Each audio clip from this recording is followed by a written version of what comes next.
चलो जय जिनेन्द्र। जय जिनेन्द्र। आज का लेक्चर शुरू करेंगे। कल कुछ बात हुई थी, चली थी आगम के ऊपर। आगम के कुछ पाठ थे जो आगम कब लुप्त हुए, कब शुरू हुए, उसकी चर्चा हुई थी। अभी जो हमारे पास आगम है वो परिपूर्ण है क्या? इतने तो पुस्तक थे नहीं, क्योंकि हजारों हाथी के वजन तुल्य जो सही बनाई जाए और लिखे जाए तब भी आगम शास्त्र का पार उस पर लिखा नहीं जाता है। तो हम ये समझेंगे कि जो भी गाथा और गाथार्थ जो 14 पूर्व में का जो पूरा संकलन होता है वो तो शायद अभी हमारे पास होगा नहीं, लेकिन जो संक्षिप्त सार है वो तो जरूर होगा। क्योंकि इसी मुद्दे को समझना है कि अगर आपके पास 500 गाथा के एक सूत्र होगा और आप उसको कम करना, संक्षिप्त करना चाहोगे और 500 में से सिर्फ 150 ही गाथा अगर करना चाहोगे तो आप वो 500 में से जो सार है वो पूरा का पूरा ले लोगे, बराबर।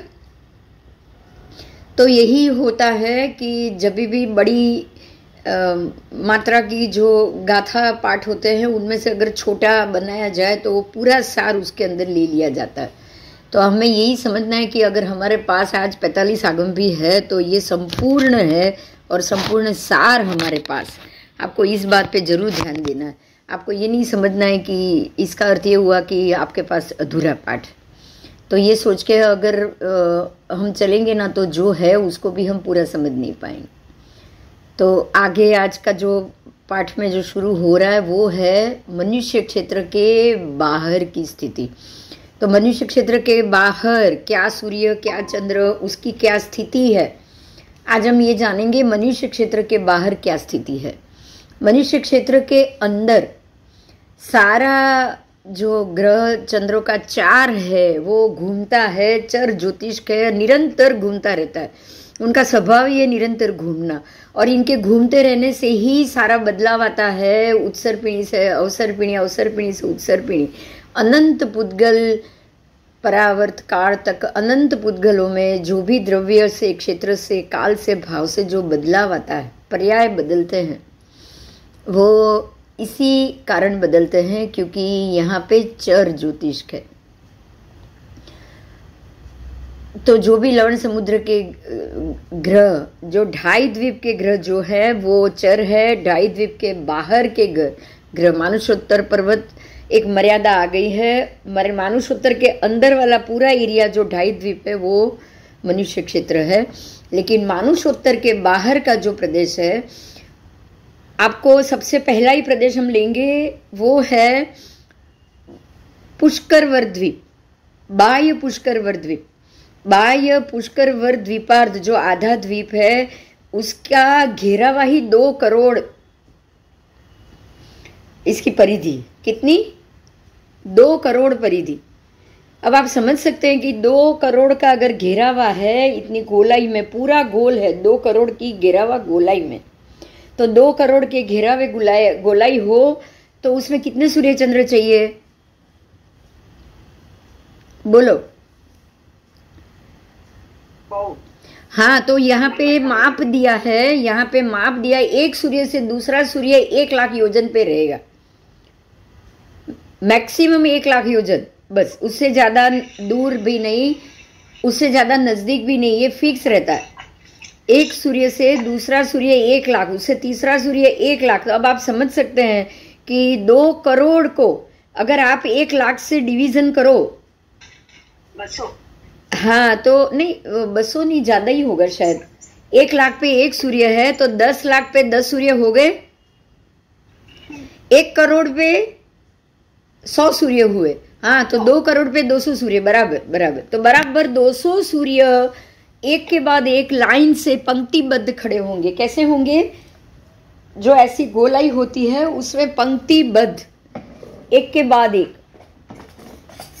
जो ऐसा जो उसका पूरा गोल सरफेस है वहां एक सूर्य है, वहां से 1 लाख के बाद दूसरा, 1 लाख के बाद तीसरा, 1 लाख के बाद चौथा, ऐसे 200 सूर्य एक लाइन में खाली बाह्य पुष्करवर द्वीप में है, क्योंकि उसकी परिधि 2 करोड़।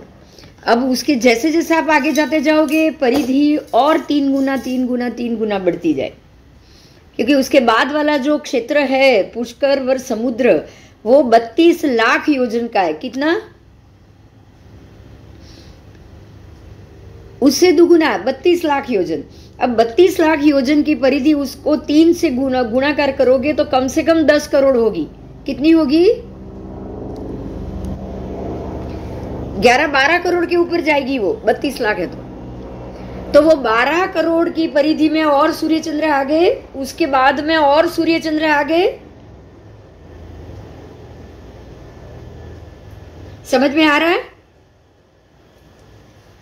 प्रत्येक जितनी ज्यादा परिधि होगी। अब यहां समझना ये है कि परिधि के अर्थ ये गोलाई में सूर्य चंद्र जाएंगे। अब ये 32 लाख योजन चौड़ा भी हुआ ना। 32 लाख योजन तो आयाम विश्कम है। 32 लाख योजन ऐसे है और पूरा 10 करोड़ ऐसे है। समझ में आ रही है मेरी बात? मेरी ये बात समझ में आई? देखो 32 लाख योजन यहां से यहां तक होगा नाप, ये कोने से ये कोने तक 32 लाख। लेकिन पूरा जो गोलाई है वो हो गया 10 करोड़। तो सूर्य चंद्र तो गोलाई में खड़े रहने वाले।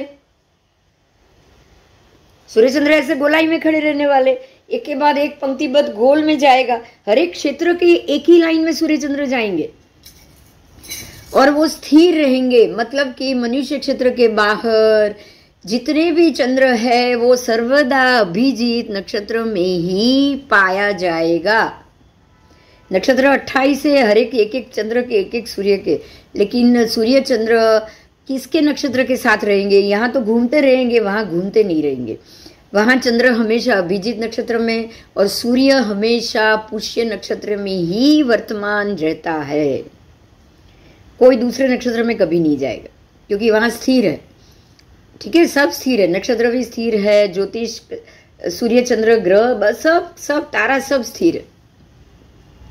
उसके बाद मानुषोत्तर पर्वत के बाद अब क्या क्या द्वीप समुद्र है उसको हम समझेंगे। स्वयंभू रमण समुद्र तक परमात्मा ने इसको, हम ये कहते हैं कि अपनी केवल ज्ञान की दृष्टि से बहुत कुछ बताया है, उसको अभी हम जानेंगे। तो मनुष्य क्षेत्र के बाहर एक सूर्य से एक चंद्र, एक सूर्य से एक चंद्र 50,000 योजन दूर, और वो चंद्र से वापस सूर्य 50,000 योजन दूर। तो आप ऐसे हिसाब गिनोगे तो एक सूर्य से दूसरा सूर्य 1 लाख योजन हो गया, और एक चंद्र से दूसरा चंद्र भी 1 लाख योजन पे हो गया। ठीक है, तो सूर्य से चंद्र 50,000 और सूर्य से सूर्य 1 लाख, ऐसे ही चंद्र से चंद्र 1 लाख योजन। तो इसको ऐसा कहा जाएगा कि सूर्य से अंतरित चंद्र, चंद्र से अंतरित सूर्य, सूर्य से अंतरित चंद्र। समझ में आ रहा है? अंतरित शब्द का अर्थ समझ में आ रहा है?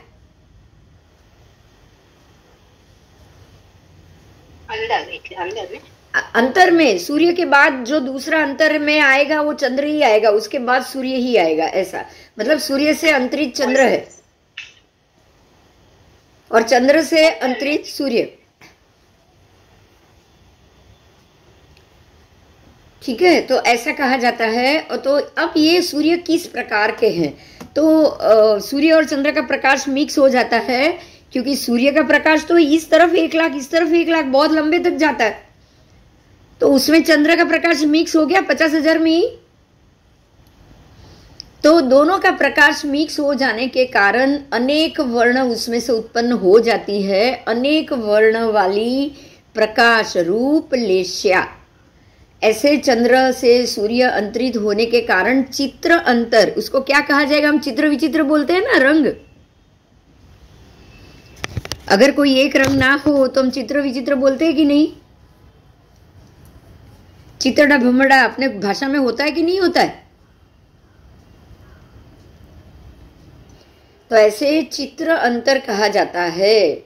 उसमें चंद्र हमेशा शीत लेश्या वाला ही मिलेगा, ठंडा ही मिलेगा, और सूर्य हमेशा उष्ण लेश्या वाला मिलेगा। तो अब दोनों की लेश्या भी मिक्स हो गई, इसलिए चित्र लेश्या। इसलिए उसको क्या कहा जाएगा?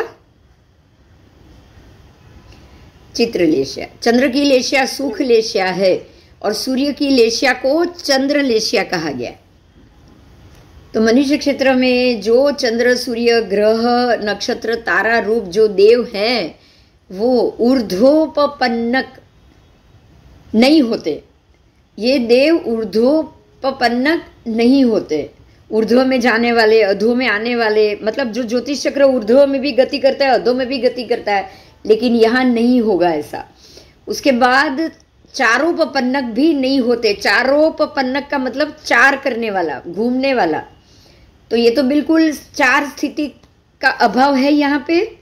तो ये चार स्थिति का अभाव वाले होते हैं। गति रतिक नहीं होते, लेकिन गति रहित होते हैं। बात समझ में आई? इनको गति रहित कहा जाएगा। उसके बाद विमानोपन्नक होते हैं, मतलब वो विमान में रहते हैं, विमान उनका स्थिर होता है। चारोपपन्नक घूमने वाले नहीं होते। स्वभाव से ही ये गति रहित है। तो चंद्रादि देव ऊपर की तरफ कलम्बुक किए हुए पुष्प के आकार का है। अब ऊपर की तरफ मुख किया हुआ पुष्प का अर्थ ये हुआ कि ऊपर की तरफ जहां पे वो प्रकाश देंगे वो प्रकाश वाला होगा, लेकिन जहां पे एंड भाग होगा वहां पे संकुचित नाड़ी के रूप में छोटा हो जाएगा। तो ऐसा जो ताप क्षेत्र होता है वो बाहर की तरफ हजारों योजन और अंदर की तरफ अनेक हजार। बाहर हजारों, अंदर की तरफ अनेक हजार, बस ज्यादा नहीं, कुछ ही हजार। अब ये बाह्य पर्षदा की बात की है। बाह्य पर्षदाओं से विकुर्वित अनेक रूपधारी जो धमाल करते हैं, म्यूजिक बजाते हैं, आहत करते हैं, अविच्छिन्न नाट्य, गीत, वाजिंत्र, तंत्री, तल, ताल, त्रुटित, तूर्य, धन, मृदंग, तुमुल शब्द और ये सबसे श्रेष्ठ प्रकार से बजाते हुए मृदंग ध्वनि और गति घूमने वाला जो है वो मनुष्य क्षेत्र के अंदर है, लेकिन मनुष्य क्षेत्र के बाहर इनमें से कुछ भी नहीं है। समझ में आया? बाहर बिल्कुल शांत ग्रह है, शांत लोग है, शांत देव है। लोग तो है नहीं, लेकिन जो ज्योतिष का देव है वो तो वहां पे मिलेंगे ही मिलेंगे। इसके अलावा और मंत्र, वाण व्यंतर और बाकी देवों की आवन गावन, वो भी आवन जावन भी मिलेगी। और खास करके समंदर में मत्स्य आदि तिर्यंच भी मिलेंगे। तो ये सब जो जहाँ वहाँ है उसके बराबर अगर आप कंपेयर करने जाओगे तो यहाँ के जो देव, ज्योतिष देव, आवाज, कलकल, नाद, धमाल करके आवाज, तंत्री ताल बजाते बजाते घूमते हैं। यहाँ पे ये सारे चुप है, स्थिर है, कुछ भी आवाज नहीं कर रहे, शब्द समूह ही नहीं है यहाँ पे। उसके बाद जब भी इनका इंद्र, जो भी सूर्य है तो उसका इंद्र, चंद्र है तो उसके इंद्र, जब भी वो चवित हो जाते हैं, उनका स्थान खाली होता है, तब एक समय जगन्य से कोई दूसरा इंद्र आ जाएगा। नहीं तो 6 मास तक भी हो सकता है, ज़्यादा से ज़्यादा 6 मास तक भी वो स्थान पे इंद्र ना आए, तब तक सामान्य देव उसकी रक्षा करेंगे। तब समझ में आ गया मनुष्य क्षेत्र के बाहर जो सूर्य, चंद्र, ग्रह, नक्षत्र, तारा और ज्योतिष देव है वो कैसे है, मालूम पड़ गया?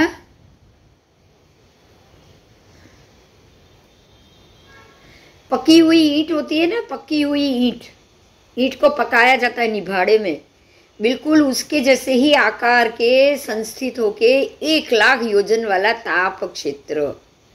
मतलब ये हो गया, ईंट कैसी होती है, ऐसी होती है ना, मैं बताती हूँ, देखो ऐसी होती है ना, पकी हुई ईंट तो ऐसी होगी लंबचौरस। ये ताप क्षेत्र कैसा होगा? ऐसा, क्योंकि ग्रह घूमते नहीं है, ग्रह को अंदर नहीं जाना है, बाहर नहीं जाना है, तो दिन छोटा रात बड़ी, रात छोटा दिन बड़ी, ऐसा तो होना ही नहीं। दिन रात सब एक जैसा, वहां अंधेरा तो होगा ही नहीं। हर 1 लाख योजन पे 1 सूर्य, अंधेरा तो कभी नहीं होगा। तो बराबर ऐसे ही पकी हुई ईंट के संस्थान के आकार में ही इनका ताप क्षेत्र होता है। मनुष्य क्षेत्र के बाहर रहे, चंद्र सूर्य ग्रह नक्षत्र तारा का जो ताप क्षेत्र है वो अनेक लाख योजन प्रमाण आयाम से, आयाम मतलब लंबाई और चौड़ाई, लंबाई ऐसे जाएगी, चौड़ाई ऐसे जाएगी, लंबाई और चौड़ाई, तो अनेक लाख योजन प्रमाण वाला है। विस्तार से 1 लाख योजन परिमित होता है विस्तार में। आयाम मतलब अंदर से बाहर, आप कोई भी द्वीप समुद्र जाएगा तो अंदर से बाहर तो अनेक लाख योजन तक प्रकाश जाएगा, अनेक लाख योजन तक। लेकिन जो विस्तारित तो चौड़ाई में, जो पूरा राउंड जो घूम रहा है गोलाई में, वो विस्तार यानी कि चौड़ाई में वो 1 लाख योजन तक सीमित है। देखो मैं फिर से इसमें बता रही हूँ, ध्यान से देखो। द्वीप ऐसे ही गोल होगा तो ये हो गया ये उसकी विस्तार चौड़ाई 1 लाख। सूर्य यहाँ पे है, एक सूर्य यहाँ पे, तो दूसरे 1 लाख पे सूर्य यहाँ पे, तो ये 1 लाख ही उसका विस्तार हुआ। ठीक है, तो ये 1 लाख योजन में परिमित है। लेकिन यहाँ से लेके अंदर तक, बिल्कुल अंदर के भाग तक कितना होगा? अनेक लाख। कितना होगा? एक ही सूर्य अनेक लाख तक प्रकाश देता है। उसके बाद शुभ लेशिया वाला आनंददायक प्रकाश युक्त, ये विशेषण चंद्रमा का है। ये बिल्कुल शुभ लेशिया वाला है, आनंददायी है, अत्यंत ठंडा भी नहीं है और सूर्य भी अत्यंत गर्म भी नहीं है। तो मतलब ये हो गया कि शीतोष्ण जब दोनों मिक्स हो जाए तो बिल्कुल नॉर्मल हो जाए, सुख प्राप्त हो, नॉर्मल सुखी हो, ऐसी ही परम लेशिया हो जाती है। मतलब वहाँ धूप भी नहीं मिलेगी और ना ही रात का अंधेरा मिलेगा। बात समझ में आ रही है मेरी? ना वहाँ पे रात का अंधेरा है और ना ही वहाँ पे धूप है। ये दो में से कुछ नहीं है वहाँ पे।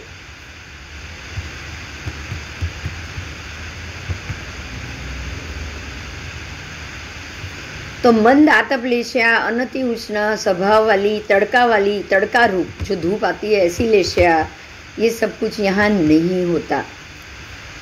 और चंद्रादि देवों के इंद्र जब भी चवित होते हैं तब तक 4-5 सामानिक देव मिलके उनके स्थान का पालन करते हैं।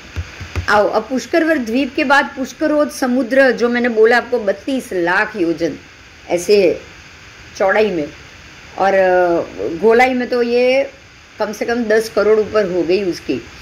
तो ये संस्थान वाला है। मैं यहाँ तक ही बोलूँगी क्योंकि अब उसके बाद बढ़ता जाएगा। पुष्कर वर द्वीप, उसके बाद पुष्कर वरोध समुद्र, उसका भी चक्रवाल विष्कम्भ अधिक जैसे संख्या बढ़ती जाएगी, हजारों योजन आयाम विष्कम्भ दीर्घ व्यास उसका कहा जाएगा। इसी प्रकार अधिकाधिक संख्या वाले हजारों योजन प्रमाण व्यास परिक्षेप से ये तिर्यक लोक कहा गया है। अब पुष्करोद की बात की है। पुष्करोद समुद्र में, पुष्करोद समुद्र तो 64 लाख योजन का हो गया है। कितना? कोई बोलेगा कितना? 64 लाख योजन चौड़ा। आओ तो उसमें संख्या चंद्र, तो यहाँ भी संख्या हो सकती है ना, 64 लाख की संख्या हो सकती है कि नहीं? हो सकती है। 32 लाख में आपने एक के बाद एक देखा तो आपने इतना नंबर कहा कि भाई पुष्करवर द्वीप में इतने सूर्य, बाहर में इतने सूर्य होने चाहिए 16 लाख में, तो ये तो 64 लाख है, तो उससे 4 गुना तो उसकी परिधि भी हो जाएगी। और 4 गुना परिधि मतलब 40 करोड़ परिधि हुई। और 40 करोड़ परिधि में तो कितना सारा सूर्य चंद्र होगा बोलो, फिर भी आप गिन पाओगे? बराबर आप गिन पाओगे, तो गिन पाओगे, इसीलिए 400 सूर्य होंगे यहाँ पे। तो इसके लिए यहाँ संख्यात सूर्य शब्द आया है कि यहाँ तक तो आप उसको गिन सकते हो। संख्येय चंद्र, संख्येय सूर्य, क्योंकि आप गिन सकते हो। अब उसी प्रकार से आगे आगे वरुण वर द्वीप, अब इसके बाद है वरुण वर द्वीप, तो 64 से डबल। उसके बाद वरुण समुद्र, फिर उसके बाद कुंडल वराव भास द्वीप, उसके बाद कुंडल वराव भास समुद्र, अब आपको उसको सारे को 64 से डबल, उससे और डबल, उससे और डबल करते जाना है। अब तो अभी हम गिनती भी नहीं कर पाएंगे। भगवान कहते हैं कुंडल वराव समुद्र को रुचक द्वीप से, वृत्त वलयाकार संस्थान से व्याप्त होके रहा है। मतलब अब कुंडल वराव भा समुद्र के बाजू में रुचक द्वीप है। क्या है? हम स्नात्र में बोलते हैं ना, रुचक द्वीप से दिक कुमारी आती है ना स्नात्र में। रुचक द्वीप नी चौबाड़ी बोलो छो, खबर छे? हाँ, तो ये रुचक द्वीप इतना दूर है, वहां से भगवान के जन्म के वक्त देवी रुचक कुमारी आती है, रुचक दिक कुमारी। आप इतना ही पढ़ रहे हो कि ये इसके बाद है। अब जब हम स्नात्र बोल रहे हैं, स्नात्र में सारे देव देवियों के जो नाम ले रहे हैं कि भगवान का सूची कर्म ये करता है, भगवान का सूची कर्म ये देवी आके करती है, तो ये देवी कहाँ रहती है, उसका स्थान क्या है, वो भी जानना बहुत जरूरी, क्योंकि यही सारी चीज है जो हमें अनंत ज्ञान तक लेके जाएगी। हाँ या ना? हमें अनंत ज्ञान चाहिए तो हमें ये सारी चीज का ज्ञान लेना पड़ेगा कि ये देवी कौन है और वो कहाँ से आई। आओ, इसके बाद आएंगे रुचक द्वीप के बाद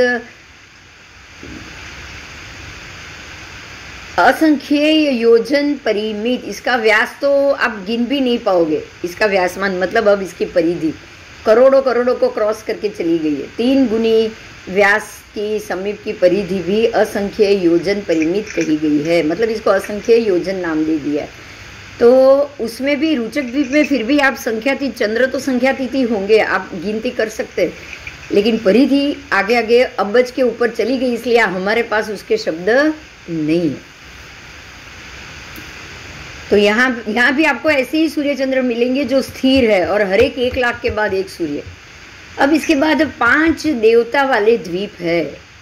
5 देवता वाले द्वीप मतलब ये कुछ अलग प्रकार के द्वीप है, तो उसको भी हम समझेंगे। सूर्य वराव भास, सूर्य वराव भास द्वीप और सूर्य वराव भास समुद्र, इसकी बात की है। तो उसमें सूर्य वराव भास द्वीप को छोड़ दो, उसके बाद आया है सूर्य वराव भासोद समुद्र। तो उसमें देव नाम का एक द्वीप है जो बिल्कुल वृत्त और वलयाकार से ही स्थित है। तो देव नाम, इसकी भी परिधि असंख्य योजन हो गई। उसमें चंद्र भी असंख्य हो गए, चंद्र सूर्य ग्रह नक्षत्र तारा। पर ये देव द्वीप के बाद आ रहा है देवोद समुद्र। देवोद समुद्र, उसमें उसके बाद आ रहा है, मैं एक के बाद एक नाम बोल रही हूँ, नाग द्वीप।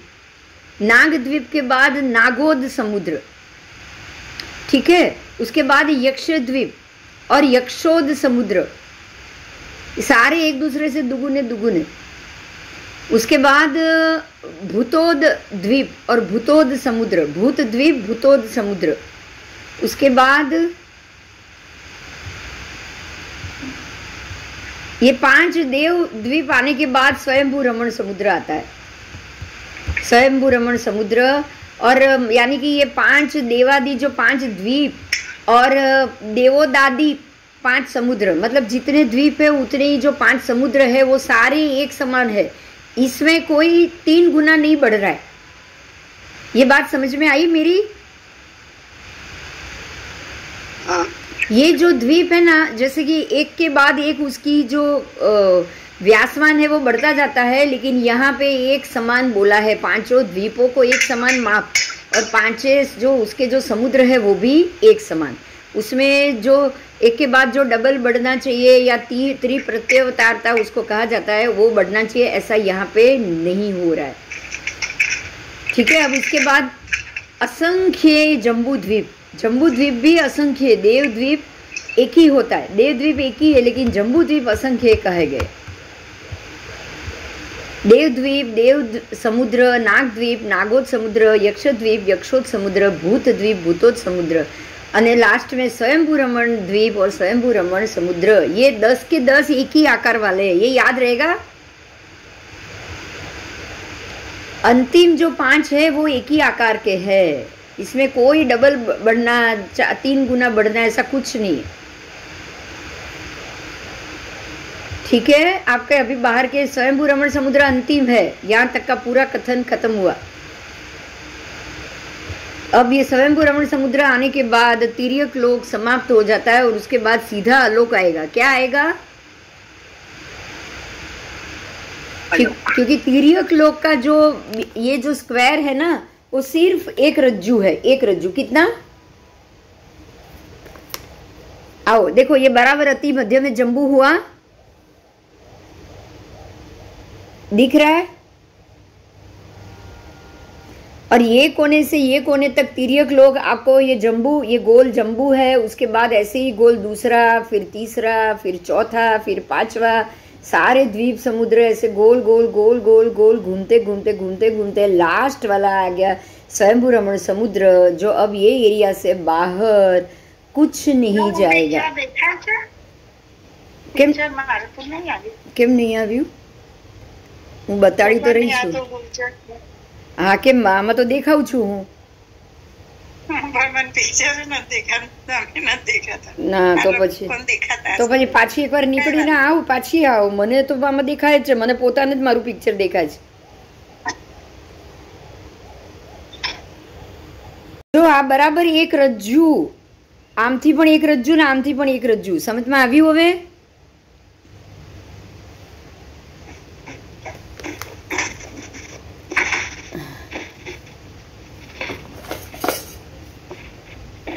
તો આ જે એક રજ્જુનું માપ છે, આમથી એક રજ્જુ, આમથી એક રજ્જુ, આ એક રજ્જુમાં વચમાં બરાબર જંબુ, અને जम्बू के बाद सारे एक के बाद एक द्वीप समुद्र डबल दुगुना दुगुना दुगुना होते जाएंगे, लेकिन जो पीछे के 5 द्वीप समुद्र है वो एक ही माप रहेगा, दुगुना नहीं होगा। बराबर? अभी अभी जो आपने 5 नाम देखे वो कि भाई देव द्वीप, देव समुद्र, नाग द्वीप, नागोद समुद्र, यक्ष द्वीप, यक्षोद समुद्र, भूत द्वीप, भूतोद समुद्र, स्वयंभू रमण समुद्र द्वीप और स्वयंभू रमण समुद्र, ये जो 10 है वो एक ही आकार के हैं, वो कोई डबल डबल डबल नहीं हो रहे। समझ में आवी बात? आवी आ समझ में?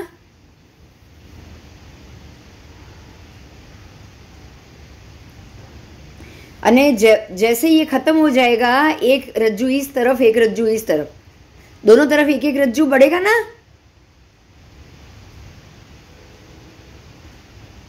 हाँ,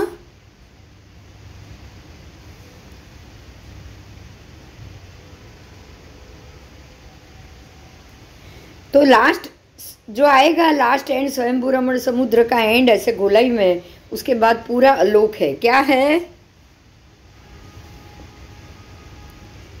क्योंकि लोक ये एक रज्जू में ही खत्म हो गया।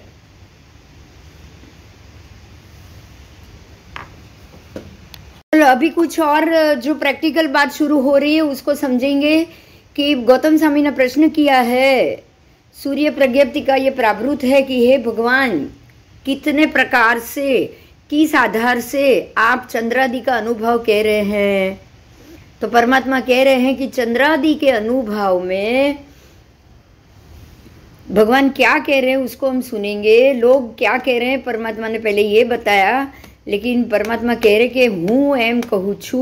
परमात्मा कह रहे हैं कि सकल शास्त्र तत्वज्ञ केवल ज्ञान दृष्टि से अवलोकन करते हुए मैं इस प्रकार से कह रहा हूँ कि सूर्य और चंद्र देव स्वरूप है, वो महर्द्विक है, शक्तिशाली है, महासमृद्धशाली है, महानुभाव है, बहुत बड़ी हस्ती है, वो महाद्युतिवान है, महाबलवान है, महायशवान भी है, क्योंकि इंद्र है, सब लोग उसे मान देते हैं। द्रव्य आस्तिक मत के कारण उससे वो ऐश्वर्यपूर्ण देव है, सारे ऐश्वर्य से परिपूर्ण।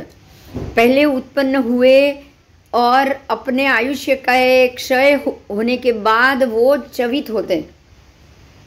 पहले उत्पन्न होंगे और जैसे आयुष्य खत्म होगा तब चवित हो जाएंगे, मतलब क्षय हो जाएगा उनका।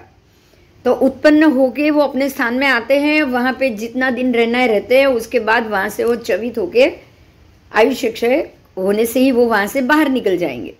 तो इस प्रकार से ये भ्रमण परायण ये देव एक स्थान में क्षण मात्र भी नहीं रह सकते हैं। तो सूर्य चंद्र ग्रह नक्षत्र तारा रूप ये सारे देव ऐश्वर्य, सर्व प्रकार के ऐश्वर्य से परिपूर्ण, उनके पास सब कुछ है, वो कुछ भी कर सकते हैं, इतना समझना कि सर्व प्रकार से वो स्वतंत्र है। स्वतंत्र भारत में सारे नागरिक स्वतंत्र है, बिल्कुल यहाँ भी वैसे ही, उनको जो मर्जी ये करेंगे। लेकिन हम लोग जो मर्जी नहीं कर सकते। बोलो, कर सकते हैं? बताओ, क्या आप लोग जो मर्जी कर सकते हो?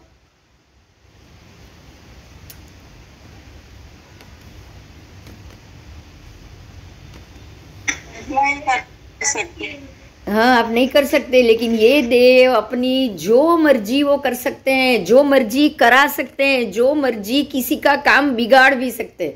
मतलब ये हो गया, ये सर्व प्रकार से स्वतंत्र है, सर्व ऐश्वर्य से परिपूर्ण है, और कर्तु अकर्तु अन्यथा कर्तु सर्व करने में समर्थ है। अब देखो, कर्तु का मतलब मैं कर रहा हूं, अकर्तु मतलब जो आपका किया उसको मैं बिगाड़ रहा हूं, बराबर। और अन्यथा कर्तु मतलब अगर किसी का किया वो मैंने बिगाड़ा, पर अकर्तु का मतलब मेरी मर्जी, मैं नहीं करूंगा, आप मुझे फोर्स नहीं कर सकते। हाँ या ना?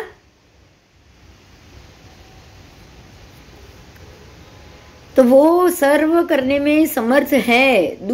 अब ऐसे दो स्वतंत्र देव आके लड़ेंगे तो क्या होगा, आप बता सकते हो? बोलो, क्या होगा? शक्तिशाली है, सामर्थ्यवान है, दो देव आमने सामने आकर लड़ने लगेंगे तो क्या होगा? युद्ध। और बाकी तो जमीन और बाकी के जीवों का मरना होगा ना, उनको तो कुछ नहीं होगा, बराबर, वो तो देव है।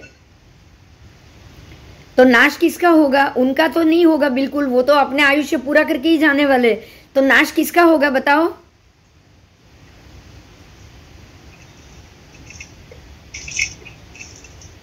पुद्गल क्षेत्र का ही होगा ना।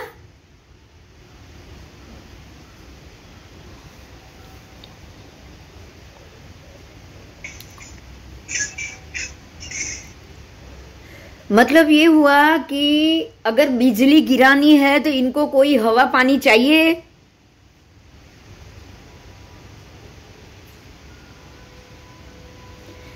बोलो, मेघ गर्जना करनी है तो क्या कोई सीजन चाहिए इनको? कि बादल बने तो ही मेघ हो सकता है, या ऐसा होगा क्या? बताओ। नहीं। अच्छा, अशनिपात, इस चीज को ये शब्द को समझो। अशनिपात, अशनिपात का मतलब क्या है पता है? जब भी मारी मरकी होती है ना, ऊपर से मांस गिरना, ऊपर से खून गिरना, लहू गिरना, कुछ भी होना, होता है कि नहीं होता है? बताओ। इसको अशनिपात कहा जाता है।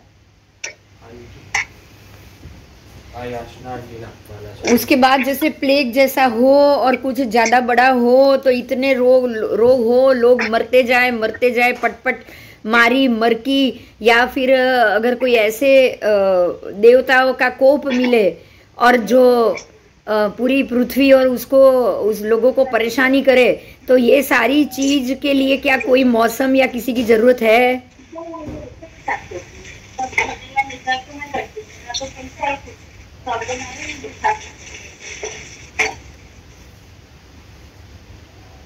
तो अशनिपात भी यही लोग करते हैं।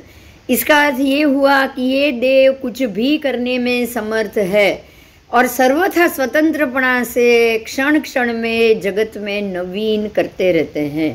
तो अब ये लोग जो व्यक्ति अपनी मर्जी के हिसाब से अगर जबरदस्ती भी लोगों के ऊपर करेगा तो वो तो बात बात में करेगा कि नहीं करेगा? बोलो।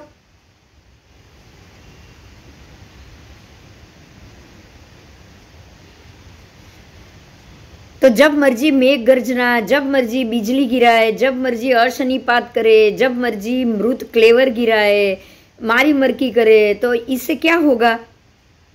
जगत में क्या होगा बताओ?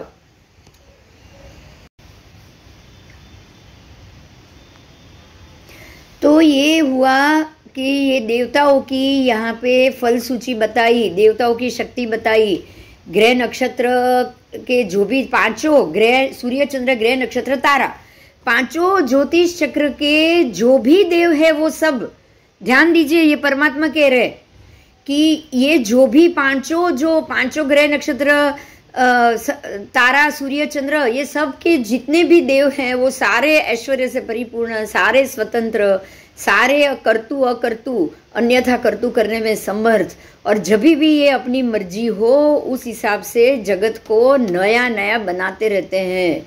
यहाँ तक कि जब भी वो जो नाग कुमार देव होते हैं ना, जो नीचे भवनपति के देव हैं, जिनको आप नाग कुमार देव से हम जानते हैं, तो वो जब भी मर्जी नीचे महोरग वासुकी नाग महोरग देव जो पाताल लोक मतलब जो नीचे रत्नप्रभा नारकी में उनका वास होता है, वहाँ मर्जी इधर से उधर दौड़े घूमे ना, तो ऊपर हमारे ये पृथ्वी के ऊपर, क्योंकि पृथ्वी के नीचे तो अवकाश अंतर है, तो उसके नीचे उनके आवागमन के कारण ऊपर धरतीकंप हो जाता है।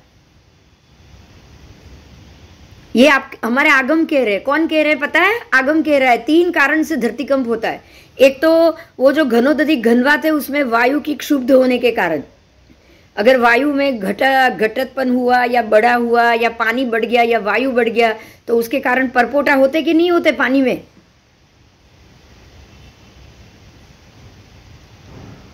तो वो दबाव बनने से भी ऊपर धरतीकंप होगा।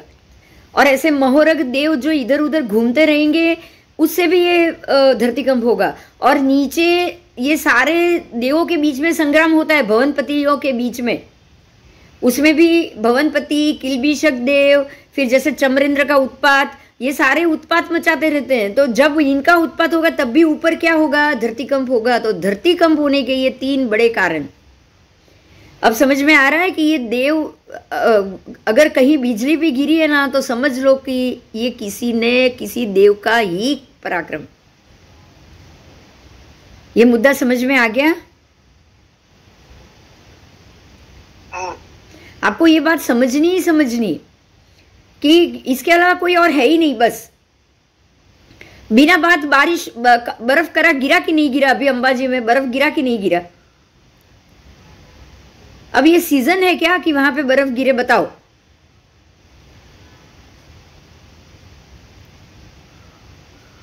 कभी भी ऐसा होता है?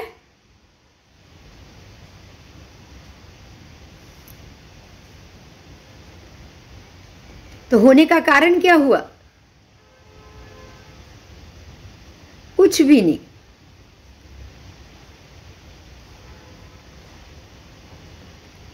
ठीक है,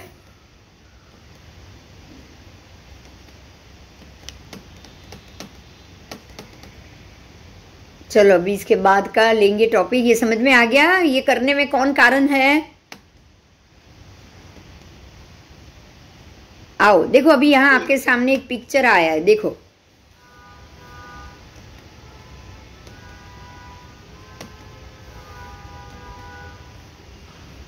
दिख रहा है पिक्चर स्क्रीन पे?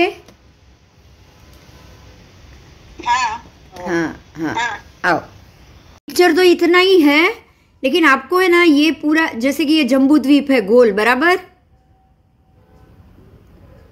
ये मेरा कर्सर घूम रहा है, दिख रहा है?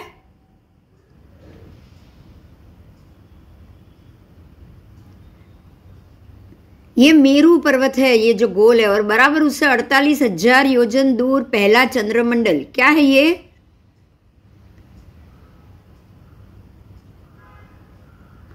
बोलो।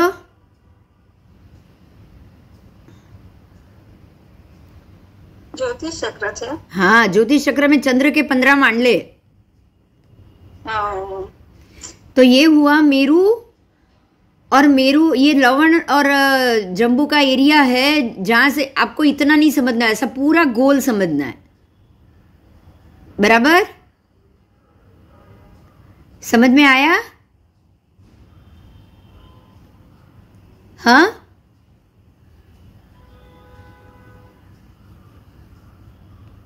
तो ये पहला मंडल है, और दूसरा, तीसरा, चौथा, 5वां, 6ठा, 7वां, 8वां, 9वां, 10वां।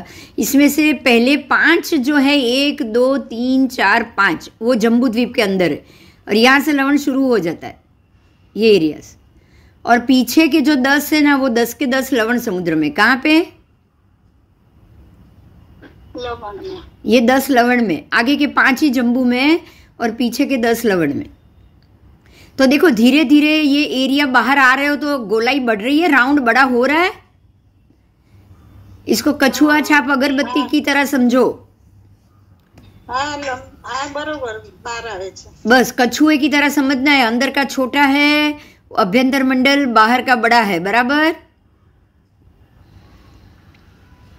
तो अंदर अब चंद्र को जब ये मंडल पे होगा ना, तो ये मंडल पर 2 दिन, ये मंडल पे 2 दिन, ये मंडल पे 2 दिन, तो उसको पूरा 15 मंडल क्रॉस करने में पूरा 1 महीना लगेगा. हाँ,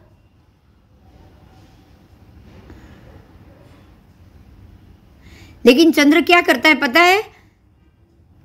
एक मंडल पे भरत का चंद्र घूमेगा, दूसरे मंडल पे ऐरावत का घूमेगा. भरत का चंद्र ये पहला मंडल घूमने के बाद सीधे तीसरे मंडल पे आता है. कहां पे आता है?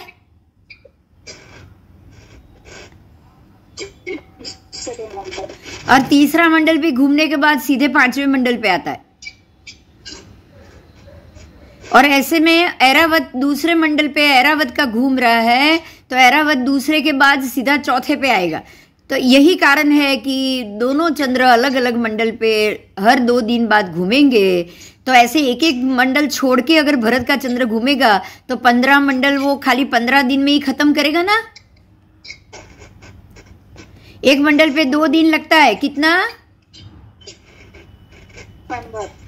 एक मंडल पे 2 दिन लगेगा, तो 7 मंडल क्रॉस करने में 14 दिन लगेगा ना. है ना. 7 और 7.5 को क्रॉस करना है, तो 15 दिन में वो बाहर आ जाएगा कि नहीं, बताओ. हाँ, तो अंदर के भाग में जब अगर वो पहले मंडल पे हो और अगर पूर्णिमा हो रही है तो ये आषाढ़ सुद पूनम. समझ में आई अभी बात? और तब सूर्य बाहर होगा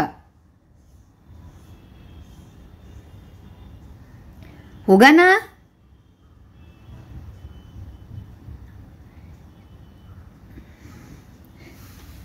મારે છે ને નેટવર્ક નો પ્રોબ્લેમ છે આજે. अच्छा, कई वांधो नहीं. चलो, तो ये जो हाँ, ये जो चंद्रमंडल है वो तो 15 दिन में चंद्र यहां से अंतिम मंडल में आ जाएगा, बराबर.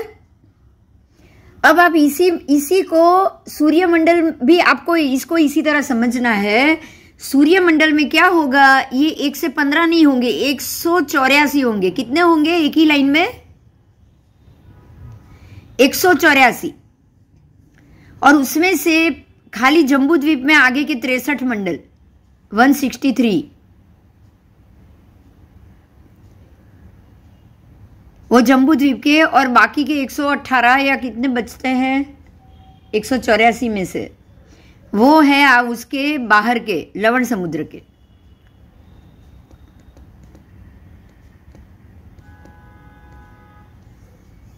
आओ, अब एक सूर्य और एक चंद्र के समूह, उसको पीटक कहा गया है, पीटक, बराबर. तो मनुष्य लोक में चंद्र और सूर्यों की ये 66 पीटक है.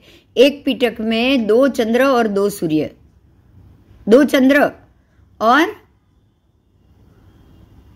2 सूर्य. जैसे कि जम्बू द्वीप के 2 सूर्य 2 चंद्र है, तो उसका एक पीटक हुआ. लवण में 4 सूर्य 4 चंद्र है, तो उसके कितने पीटक होंगे? 2, बराबर. अब घातकी खंड में 6 सूर्य 6 चंद्र है, तो 3 पीटक हुए. बस, तो 132 सूर्य और 132 चंद्र के 66 पीटक हो गए ना. तो ये सारे मेरू पर्वत को प्रदक्षिणा देकर घूमते हैं. और घूमते घूमते क्या करते हैं ये बताओ. चलो, थोड़ी देर पहले ही हमने जाना, जब ये अंदर के मंडल से बाहर आएंगे, बाहर के मंडल से अंदर आएंगे, तो खाली दिन रात छोटे बड़े करेंगे या फिर जो मर्जी बिहेव भी करेंगे? जो मर्जी बिहेव करेंगे. तो जब आप देखते हो कि कभी गर्मी की सीजन है तो ज्यादा गर्मी हो गई, कभी ठंडी की सीजन है तो कम ठंडी हो गई, ठंडी की सीजन में भी गर्मी बढ़ गई, या फिर बारिश की सीजन में तो बारिश आ ही रही है लेकिन गर्मी में भी बारिश आ रही है. तो जो मर्जी हो रहा है कि नहीं हो रहा है? आज ये लोग उसको ग्लोबल वार्मिंग बोल रहे हैं, लेकिन क्या ये ग्लोबल वार्मिंग है? ये बताओ मुझे, ये क्या है?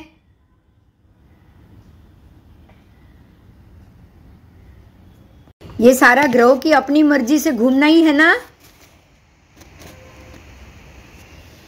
मेरी मर्जी, ग्रह क्या कह रहे हैं हमको, मैं क्या करूं वो मेरी मर्जी, तो वो अपनी ही मर्जी से चलने वाले हैं। तो इसीलिए जो मन में आए वैसा बदलाव वो ये सृष्टि में लाते रहते। आओ, अब नक्षत्र और ग्रह की बात की है। नक्षत्र के मंडल, नक्षत्र के भी 8 मंडल, 2 मंडल जम्बूद्वीप में और 6 मंडल लवण में, बराबर।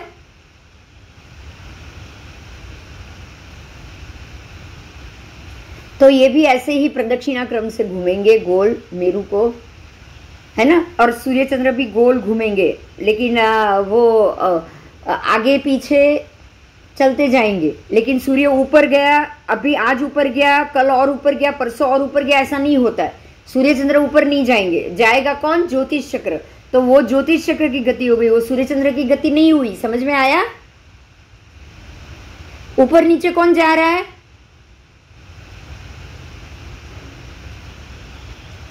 ज्योतिष चक्र जा रहा है।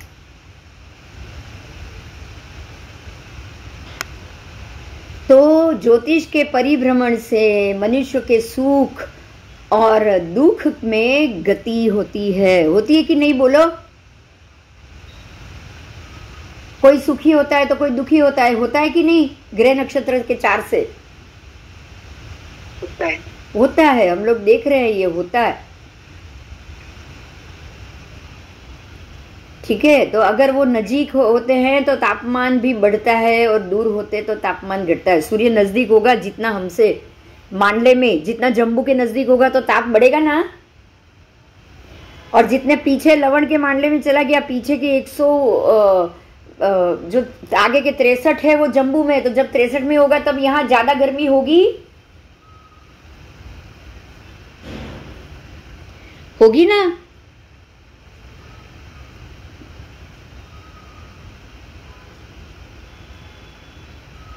और पीछे के 121 मान ले, तभी वो 184 होगा।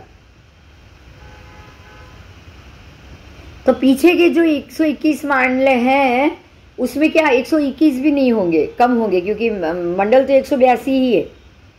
अरे 184 ही है, तो 182 में वो डबल घूम रहा है, 2 में वो एक ही बार घूम रहा है। अगर मंडल तो 184 है, तो जो पीछे के जो आपके बाकी के जो है बचे हुए 111, तो वो जो 111 जो मंडल है, वो मंडल जब वो बाहर के मंडल में जाएगा तो ताप घट जाएगा, क्योंकि वो लवण की तरफ चला जाएगा, बराबर। तो जितना लवण में ज्यादा होगा तो जम्बूद्वीप में ताप कम होगा कि नहीं।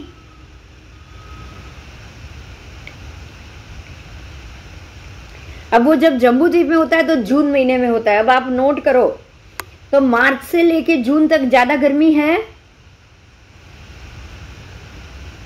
और जून से लेके अगस्त तक वो गर्मी पड़ी थी ना, इसीलिए बारिश है। समझ में आ रही है मेरी बात।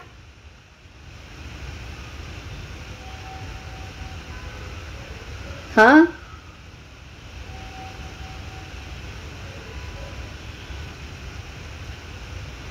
क्योंकि 3 महीना गर्मी पड़ी, उसके बादल बने, बफारा हो गया, भाप बढ़ गया।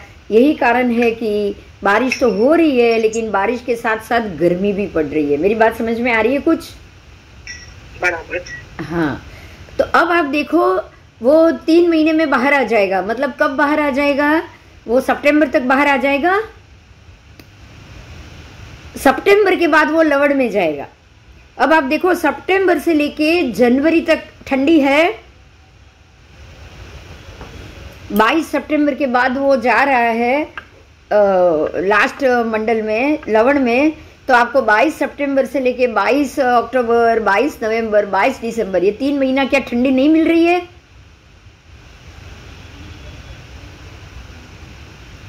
और अब वहां से वापस आ रहा है। जब वापस आ रहा है तो भी ठंडी मिल रही है। आप देखो, मार्च तक ठंडी मिल रही है। धीरे धीरे गर्मी बढ़ेगी, नजदीक आएगा लास्ट महीना तक। लेकिन जो 4 महीना, 2 महीना आपको थोड़ी भी गर्मी मध्यम मिलेगा, लेकिन पीछे के 4 महीना जैसे अक्टूबर से लेके फरवरी तक तो बिल्कुल ठंडी होगी। बोलो होगी कि नहीं? क्योंकि सूर्य लवण में। समझ में आया क्यों?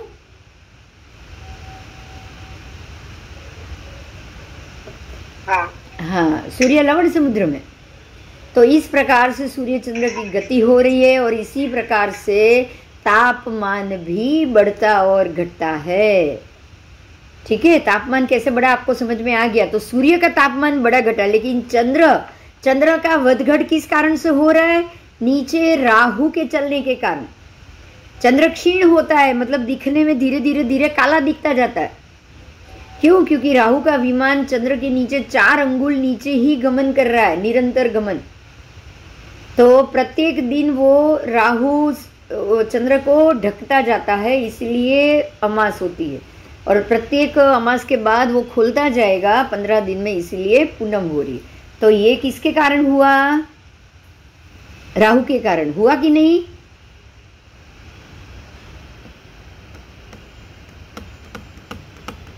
ये हुआ नित्य राहु के कारण। आओ, मनुष्य लोक में उत्पन्न और संचरण करने वाले सूर्य चंद्र ग्रह आदि 5 प्रकार के ज्योतिष देव होते हैं, बराबर। और बाहर जो करते हैं वही 5 प्रकार के देव तो वही है, लेकिन वहां उनको घूमने या हिलने तक की भी परमिशन नहीं होती। चलो, क्लियर हुआ? यहाँ पे ये बताया है कि जम्बू द्वीप में 2 सूर्य 2 चंद्र, लवण में 4 सूर्य 4 चंद्र, घातकी खंड में 12 सूर्य 12 चंद्र, और धीरे धीरे बढ़ रहा है। ऐसे 132 सूर्य और 132 चंद्र की यहाँ पे गिनती बताई गई है। समझ में आ गया? अब थोड़ा नया मुद्दा है, उसको थोड़ा समझेंगे। ये है गर्भ का मुद्दा। गर्भस्थ जीव, कायस्थ जीव, काया धारण करने वाले जीव, ये बहुत इंपॉर्टेंट मुद्दा है, उसको समझना है, इसलिए आप ध्यान से ही सुनना। 2 प्रकार के जीव गर्भ में गति पर्याय करते हैं। 2 प्रकार के जीव होते हैं जो गर्भ में भी गति करते हैं। कितने प्रकार के?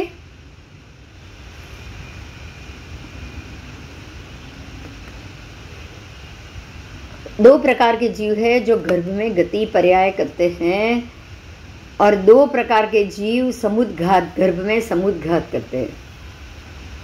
फिर 2 प्रकार के जीव में कौन कौन आएंगे? एक ही नाम के 2 प्रकार है।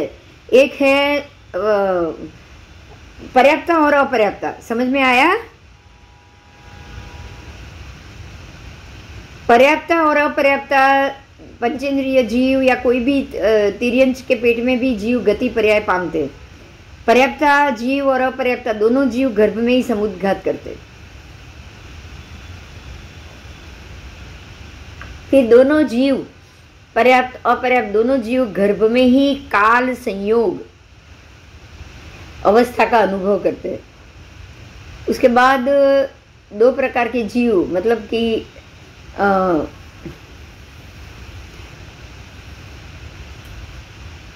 पर्याप्त अपर्याप्त, आयाती मतलब गर्भ के बाहर आ सकते हैं, और 2 प्रकार के जीव गर्भ में ही मृत्यु पाते हैं। देखो, पर्याप्ता भी बाहर आ सकता है, अपर्याप्ता भी बाहर आ सकता है, और मृत्यु गर्भ में दोनों होके हो सकते हैं। अगर बच्चा 3 महीना 4 महीने का मर गया तो भी पर्याप्ता ही मरा है, और पर्याप्ता गर्भ में पूरा 9 महीने का भी मर गया तो भी पर्याप्ता और अपर्याप्ता दोनों मर सकते हैं, बराबर।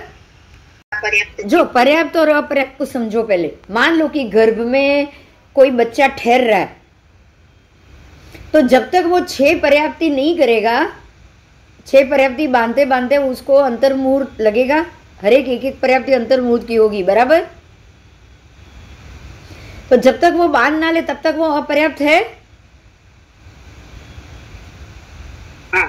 हाँ, और अगर अंतर्मुहूर्त, पहले अंतर्मुहूर्त में 1 पर्याप्ति, फिर दूसरे अंतर्मुहूर्त में दूसरी पर्याप्ति, ऐसे 6 पर्याप्ति बांध दी, तो 6 बार अंतर्मुहूर्त पर्याप्ति बांध लेने के बाद अब वो पर्याप्त हो गया। हाँ। तो गर्भ में 2 प्रकार के जीव है कि नहीं? हाँ। जब तक पर्याप्ति नहीं बांध रहा है, अपर्याप्त है, बराबर। और जब पर्याप्ति बांध ली तो वो पर्याप्त हो गया। देखो, समझो, फिर से समझो। जब भी एक बार के एक एक बार के अब्रह्म सेवन में 9 लाख पंचेंद्रिय जीव है, बराबर। अब उसमें से गर्भ तो एक ही जीव लेगा ना, 9 लाख पंचेंद्रिय में से एक ही जीव गर्भस्थ होगा, बाकी तो होंगे नहीं। तो एक को ही पर्याप्ति मिली, बाकी सारे अपर्याप्त हो गए। हाँ। बस बस, तो अब ये यहाँ यही आपको समझना है कि 2 प्रकार के जीव गर्भ में गति पर्याय पामते हैं। तो गति पर्याय किसने 2 ने पामा? एक पर्याप्ता जीव ने, एक अपर्याप्त जीव ने, दोनों ने गति ली। हाँ, गति बे ली थी। गर्भ में आवવું અને જવું એ ગતિ થઈ ગઈ ને। हाँ, હવે પાછું गर्भ में समुद्घात। तो गर्भ में आने के बाद समुद्घात नहीं समझाई। मरण समुद्घात, वो जीव अपने आप ही अपना शरीर त्याग देगा। अच्छा, એટલે મરણ સમુદ્ઘાત કહેવાય। हाँ, तो अच्छा। वेदना समुद्घात भी होगा, वेदना समुद्घात भी होगा, क्योंकि जो गर्भस्थ है, जो पर्याप्त है, वो 9 महीने वेदना भोगत रहा है। हाँ। और जो अपर्याप्त है, जो 48 मिनट में ही मर गए, 9 लाख में से एक को ही गर्भस्थ अवस्था मिली, बाकी तो सारे मर गए। तो बाकी को वेदना हुई कि नहीं हुई? हाँ, मरवानी वेदना थी। हाँ, तो समुद्घात तो सबके हुए ना, पर्याप्ता का भी हुआ, अपर्याप्ता का भी हुआ। वेदना સાંભળો સાંભળો, બસ બસ, મને આવા જ ક્વેશ્ચન કરો, મને આજ જોઈએ। સમુદ્ઘાતનો મતલબ શું છે ખબર છે? તમે તમારા પૂરા આત્મા પ્રદેશોને બધાને ભેગા કરીને વેદના ભોગવો, એટલે વેदना समुद्घात। जीव अपने पूरे आत्म प्रदेश के साथ वो वेदना को भोगे, उसको वेदना समुद्घात कहा जाएगा। क्या कहा जाएगा? वेदना समुद्घात। जो समझो, जीव अपने सारे आत्म प्रदेश, मतलब अंदर की आत्मा अपने सारे प्रदेशों को एक साथ बाहर निकाल दे और ये शरीर छोड़ दे, उसको मरण समुद्घात कहेंगे। क्या कहेंगे? मरण समुद्घात। समझ में આવે છે હવે? ખાલી કેવલી સमुद्घात જ હોય બસ। ના, 7 समुद्घात છે, 7, બાકી સારા 6 અશુભ।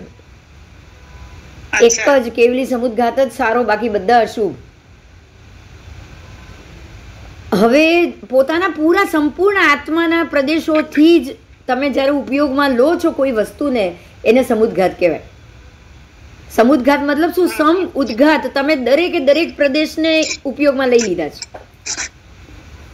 जो मने खाली हाथ में पीड़ा थसे ने, सांभळ हवे, मेरे को हाथ में ही मैं गिर गई हूँ, फ्रैक्चर हुआ है, तो खाली हाथ में ही पेन है। अगर हाथ में ही पेन है, इतने में ही पेन है, तो मैं कुछ तो नॉर्मल हूँ, मैं बाकी का काम तो कर रही हूँ, बराबर, मेरा दिमाग चल रहा है। अब अगर वेदना समुद्घात में जब अगर हम ये माने कि कुछ समय तक एक्सीडेंट हुआ और आप छटपटाते रहे हैं, आपको सांस लेने में मुश्किल हो रही है, पूरे शरीर में से खून निकल रहा है, पूरे शरीर में वेदना हो रही है, तो उस वेदना में आपको कुछ भी सूझता है क्या? वेदना में ध्यान जाए बस। अब डिलीवरी याद करो, अपनी अपनी डिलीवरी याद करो। कुछ भी पता था तब क्या बोल रहे थे, क्या हो रहा था? कुछ जब आपके सारे शरीर के आत्म प्रदेश जब एक ही वेदना में फोकस हो जाए, तो आपको कुछ भी दिमाग में याद रहता है? तो ये हुआ वेदना समुद्घात। और ऐसे ही कषाय समुद्घात, जब गुस्सा आता है ना, कोई भान नहीं रहता है कुछ भी। अच्छा। हाँ, कोई भान नहीं रहता है। सामने वाले को मार दो, खून कर दो, बाद में समझ आता है कि मैंने क्या किया। इसको बोला जाता है कषाय समुद्घात। ऐसे ही जब बहुत भूख लगी होती है ना, आपको एक बात मैं बताऊं, जब अब ऐसा बोला जाता है, जब बिल्ली या कुतिया जब भी बच्चों को जन्म देती है ना, उसको बहुत भूख लगी होती है, बराबर, दिमाग नहीं चलता है उसका, चाटेगी और चाटेगी, खून चाटेगी, चाटते चाटते बच्चे को भी चाट लेगी, उसकी चमड़ी वमड़ी सब चाट लेगी, उसको भान नहीं पड़ता है। इसको क्या बोलेंगे पता है? हाँ, इसको क्या बोला जाएगा? समुद्घात है ये, क्योंकि आपका दिमाग नहीं चल रहा है। तो जब भी वेदना हो तब आपका दिमाग नहीं चलेगा, जब भी कषाय गुस्सा हो आपका दिमाग नहीं चलेगा।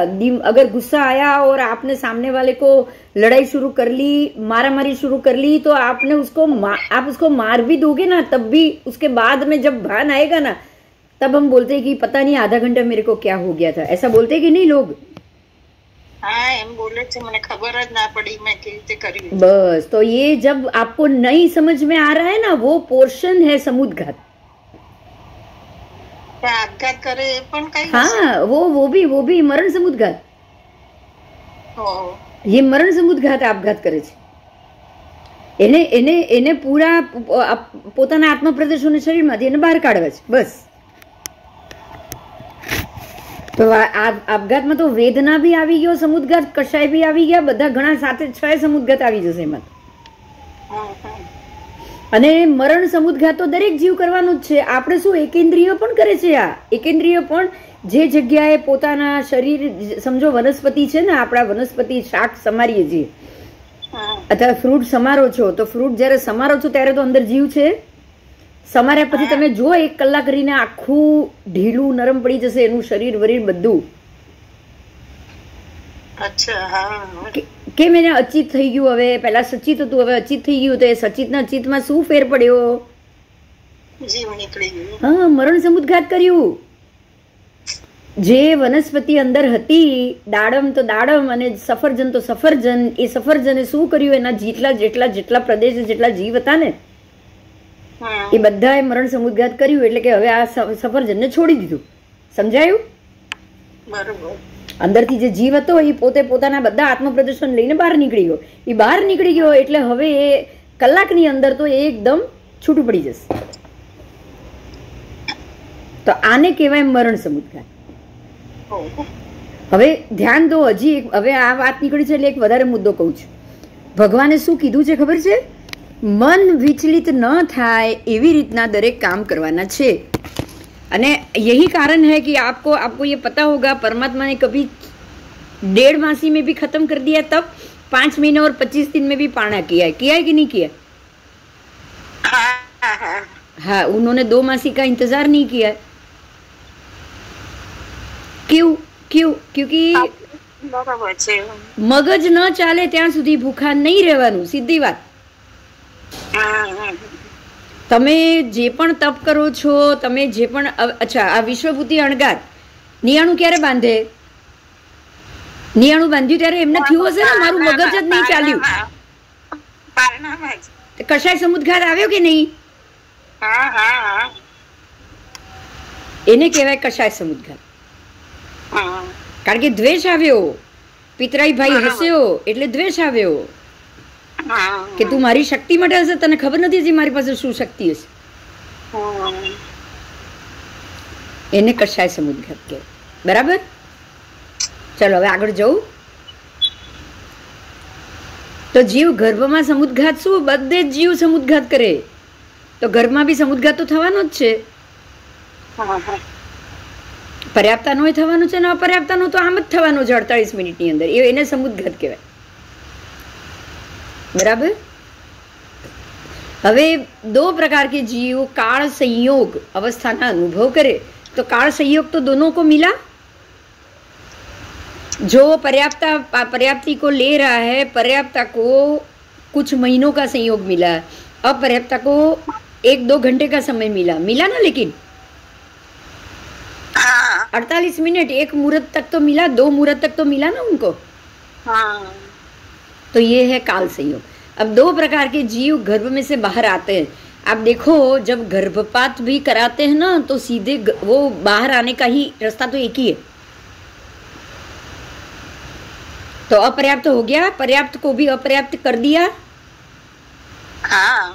अच्छा, अब जो मेंसिस का जो पीरियड आता है ना, वो भी सारे के सारे गर्भ को मरण समुद्घात हो गया। जो भी 9 लाख पंचेंद्रिय जीव उत्पन्न हुए, सबका मरण समुद्घात। उसका भी गर्भ में से बाहर आने का यही रास्ता है।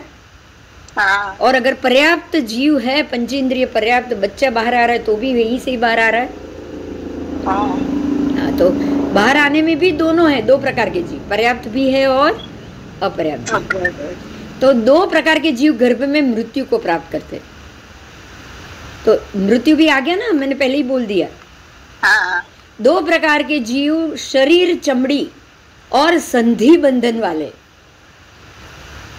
पर्याप्त जीव भी 6 की 6 पर्याप्ति बांध देगा तो चमड़ी, शरीर पर्याप्ति आ जाएगी उसमें।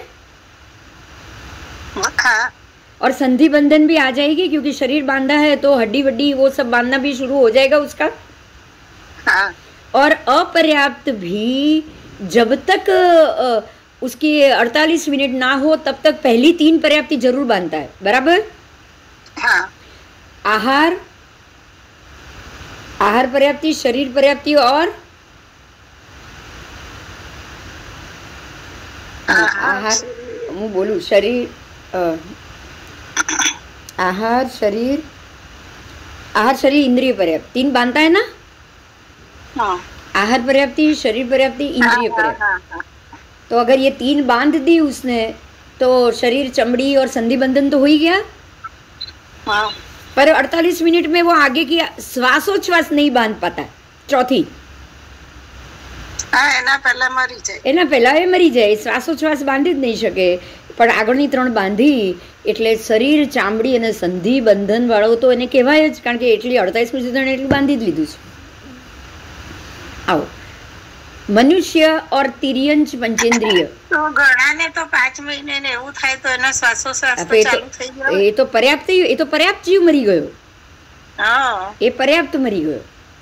અપર્યાપ્ત તો 48 મિનિટમાં તો અપર્યાપ્ત તો 48 મિનિટ તો વધારે જીવવાનું જ નથી। હા, 48 થી ઓછું જીવે। હા, 48 થી ઓછું જીવે, પણ 48 ઉપર જે બી જીવ્યો એ પર્યાપ્ત હોય, એટલે ગર્ભમાં તો 2 પ્રકારના જીવ આવી ગયા ને, એમ કહેવાનો અર્થ છે। बराबर। हवे मनुष्यों के और तिर्यंच पंचेंद्रिय के भी 2 प्रकार के जीव शुक्र और शोणित से उत्पन्न होते हैं। तो गर्भज जीव मनुष्य के भी होते हैं और तिर्यंच पंचेंद्रिय के भी होते हैं, बराबर। अने जरायुज भी मनुष्य के भी होंगे, और क्योंकि आयु वो बोलते हैं ना हम उसको, और के अंदर और के अंदर गर्भज में जन्म लेना।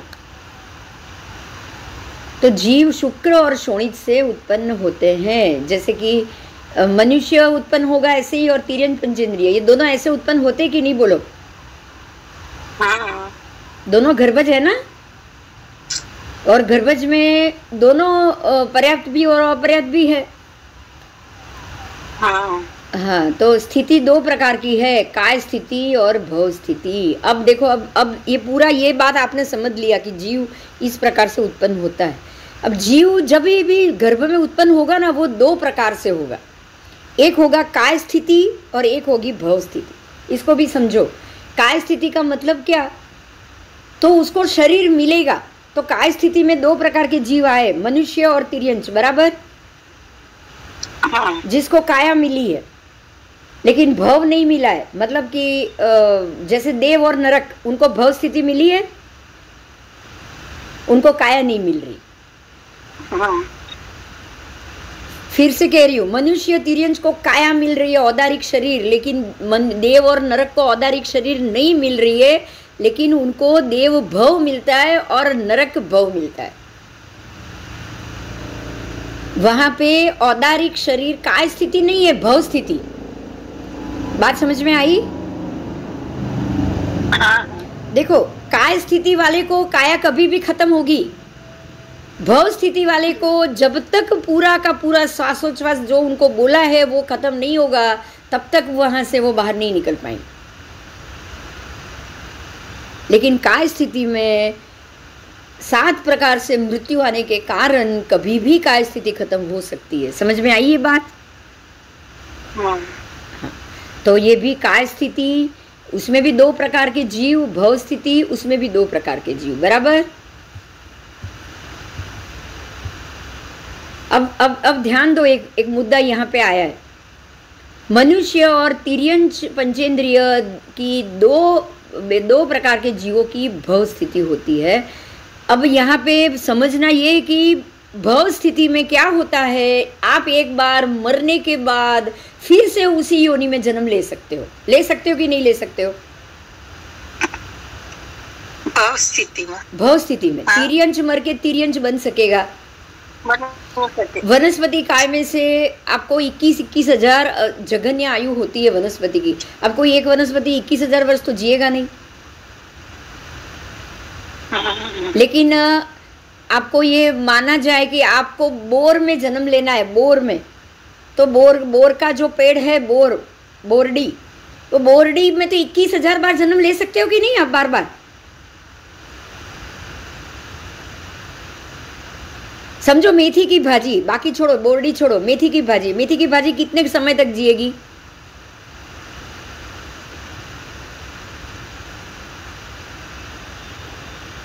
मुश्किल से 1 दिन 2 दिन, बराबर?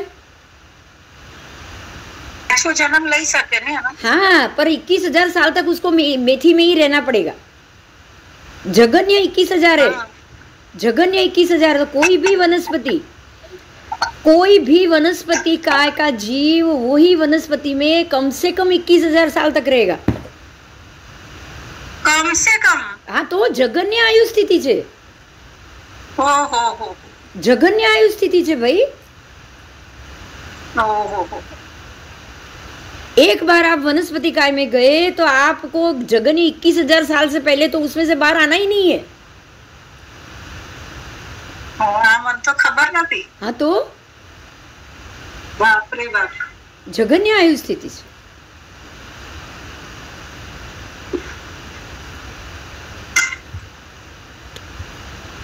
उससे पहले तो आप बहार आई नहीं सकते हो। अब खबर नहीं पण विचार्યું नतुं એટલે હવે વિચાર્યું तो समझाયું કે नहीं? जघन्य कोने कहेवाय? ओछाમાં ઓછું।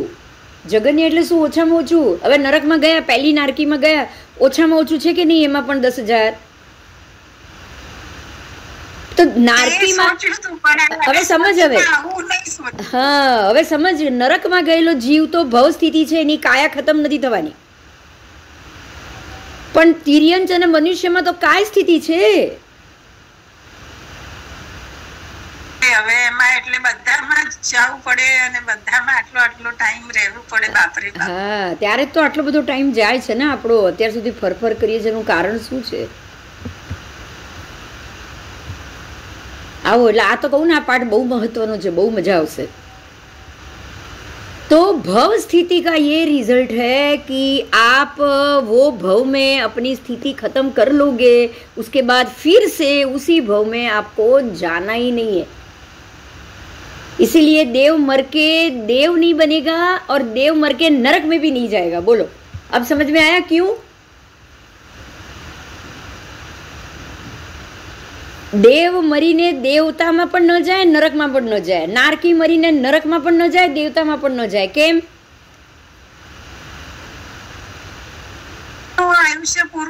પૂરેપૂરું એક ગતિનું બધું ફળ એને પૂરું કરી નાખ્યું। પુણ્ય હોય તો પુણ્ય પૂરું, પાપ હોય તો પાપ પૂરું। હવે જ્યારે નવું બાંધે ત્યારે જવાનું ને,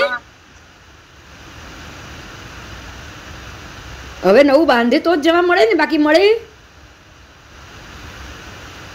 તો ભવ સ્થિતિમાં એવું છે કે ભવ સ્થિતિવાળો જીવ ભવ સ્થિતિ પૂરી કરીને આવ્યા પછી પાછો એ ભવમાં તરત જતો નથી। એટલે ભવ સ્થિતિવાળો મરીને કાય સ્થિતિમાં જ જાય, પણ કાય સ્થિતિવાળો મરીને પોતાની કાય સ્થિતિમાં જઈ શકે છે। સમજાયું?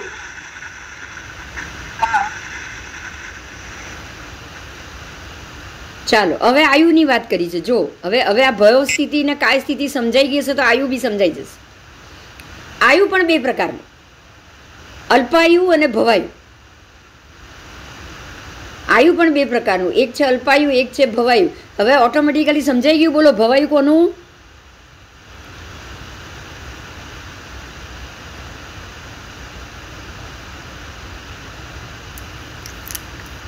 જેને ભવ સ્થિતિ છે એને ભવાયુ, જેને કાય સ્થિતિ છે એને અલ્પાયુ। બરાબર?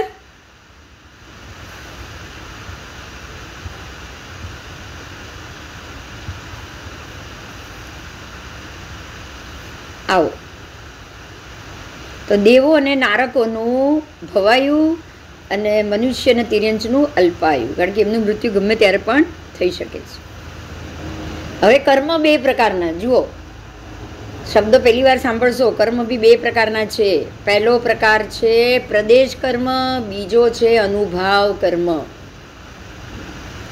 પહેલો છે પ્રદેશ કર્મ, બીજો છે અનુભાવ કર્મ.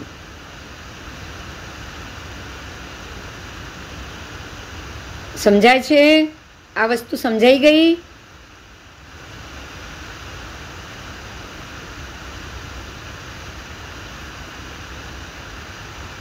કર્મનો શું?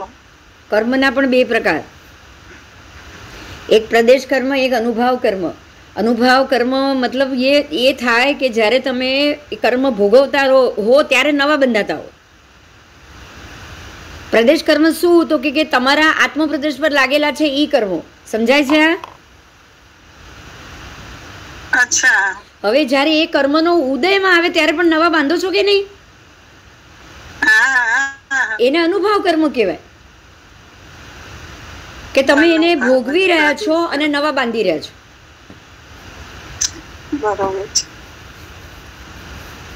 બરાબર?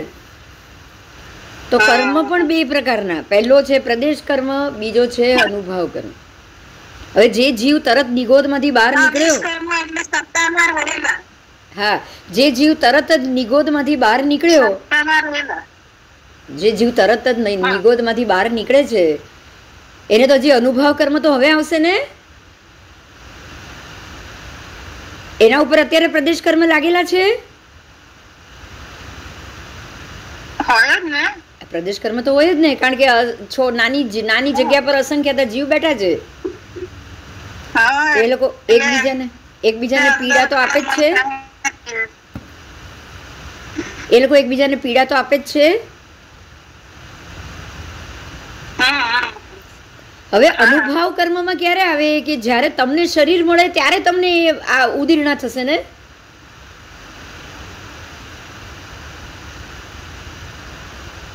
તમે આગળ કરેલા કર્મને ભોગવવા માટે તમને શરીર મળશે ત્યારે થશે ને. એમ કહું, ભાવ મળશે ત્યારે થશે ને.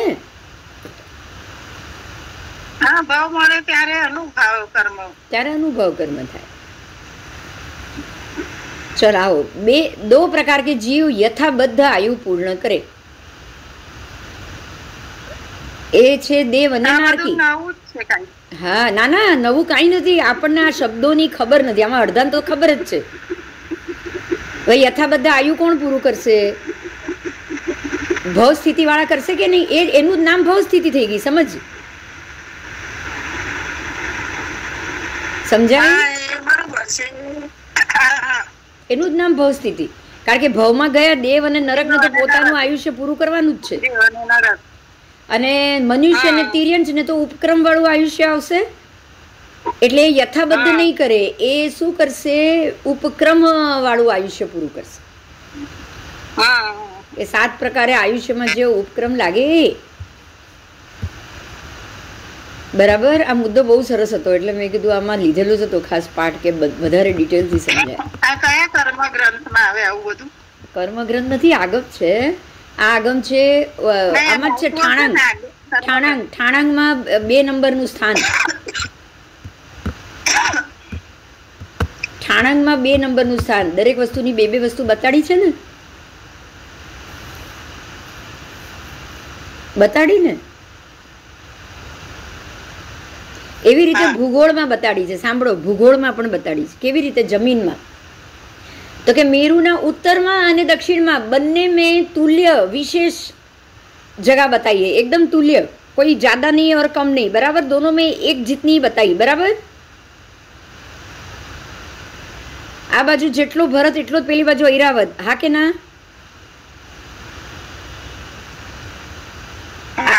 આ બાજુ જેટલો હેમવત એટલો પેલી બાજુ હિરણ્યવત. આ બાજુ જેવો હરિવર્ષ એવો પેલી બાજુ રમ્યક વર્ષ છે કે નહીં? પૂર્વ જેવો મહાવિદે એવું પશ્ચિમ મહાવિદે, બંને સિમિલર. બરાબર? હા, બધું ચારે બાજુ સરખું જ. બસ, તો આ જમીનમાં પણ એવું બતાવ્યું છે કે બે એક સરખું. તો હવે જમીનમાં તો આવ્યું, અહીંયા દેવ બી એક સરખા છે. સમજવા જેવું છે, આપણે સાંભળવાનું છે કે શાલ્મલી અને જંબુ સુદર્શના ખબર છે ને? તો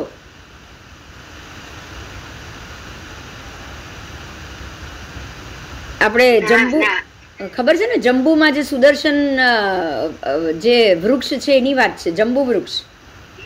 નથી ખબર. હા, જંબુ વૃક્ષ કરીને એક બાજુ ઉત્તર કુરુમાં જંબુ સુદર્શના છે અને દક્ષિણ કુરુમાં શાલ્મલીકુટ છે. શું છે? જંબુ દ્વીપના અનારત દેવ, અનારત એવું નામ છે જંબુ દ્વીપનો દેવ. જંબુ દ્વીપના જે અધિષ્ઠાયક દેવ છે ને એમનું નામ છે અનાદ્રત દેવ. અને એ અનાદ્રત દેવ ક્યાં રહે છે? તો કે એ દેવ રહે છે આપણા આમાં જંબુ સુદર્શનામાં. સમજાયું?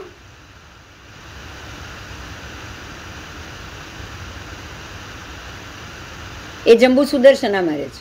અને એવી રીતે બીજું શાલ્મલીકૂટ છે, એમાં રહે છે વેણુદેવ. વેણુદેવ અને ગરુડદેવ. હવે વેણુદેવ અને ગરુડદેવ એ લોકો મહાવિદેના શાલ્મલીકૂટની અંદર રહે છે. જેમ જંબુમાં સુદર્શન છે, સુદર્શન વૃક્ષ, જંબુ વૃક્ષ, એમ અહીંયા શાલ્મલી વૃક્ષ છે. એટલે એ રીતે આ આવશે તમને. એમાં બી સિમિલારિટી છે. એટલે બબ્બે વસ્તુ છે ને એટલે બતાડી છે. ચલો આવો.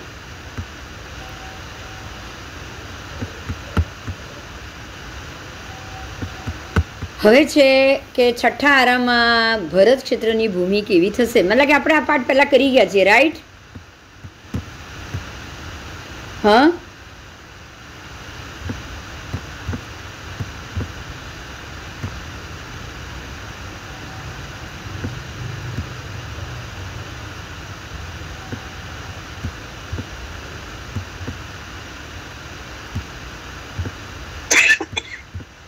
હા કે ના? યાદ આવે? છઠ્ઠો આરો કર્યો છે ને? हाँ, नक्षत्र तो जो है आपने नक्षत्र चक्र भी जाना, नक्षत्र मंडल भी जाना है. अब नक्षत्र में पूर्व दिशा के नक्षत्र, दक्षिण दिशा के नक्षत्र, पश्चिम दिशा के नक्षत्र और उत्तर दिशा के नक्षत्र, सब दिशा के 7 नक्षत्र बताए गए. तो ये 7 नक्षत्र में पूर्व के कौन से हैं? तो अभिजीत, श्रवण, घनिष्ठा, सत्तारा, पूर्व भाद्रपद, उत्तर भाद्रपद, रेवती, ये 7 पूर्व द्वार के नक्षत्र हुए. मतलब जब भी चंद्र ये नक्षत्र में है तो ऐसा माना जाएगा कि चंद्र पूर्व द्वार में है. समझ में आया? उसके बाद दक्षिण द्वार, तो जो अश्वनी, भरणी, कृतिका, रोहिणी, मृगशिरा, आर्द्रा, पुनर्वसु, ये जो 7 नक्षत्र है उसमें अगर चंद्र है तो वो दक्षिण दिशा में है, ऐसा हम मानेंगे.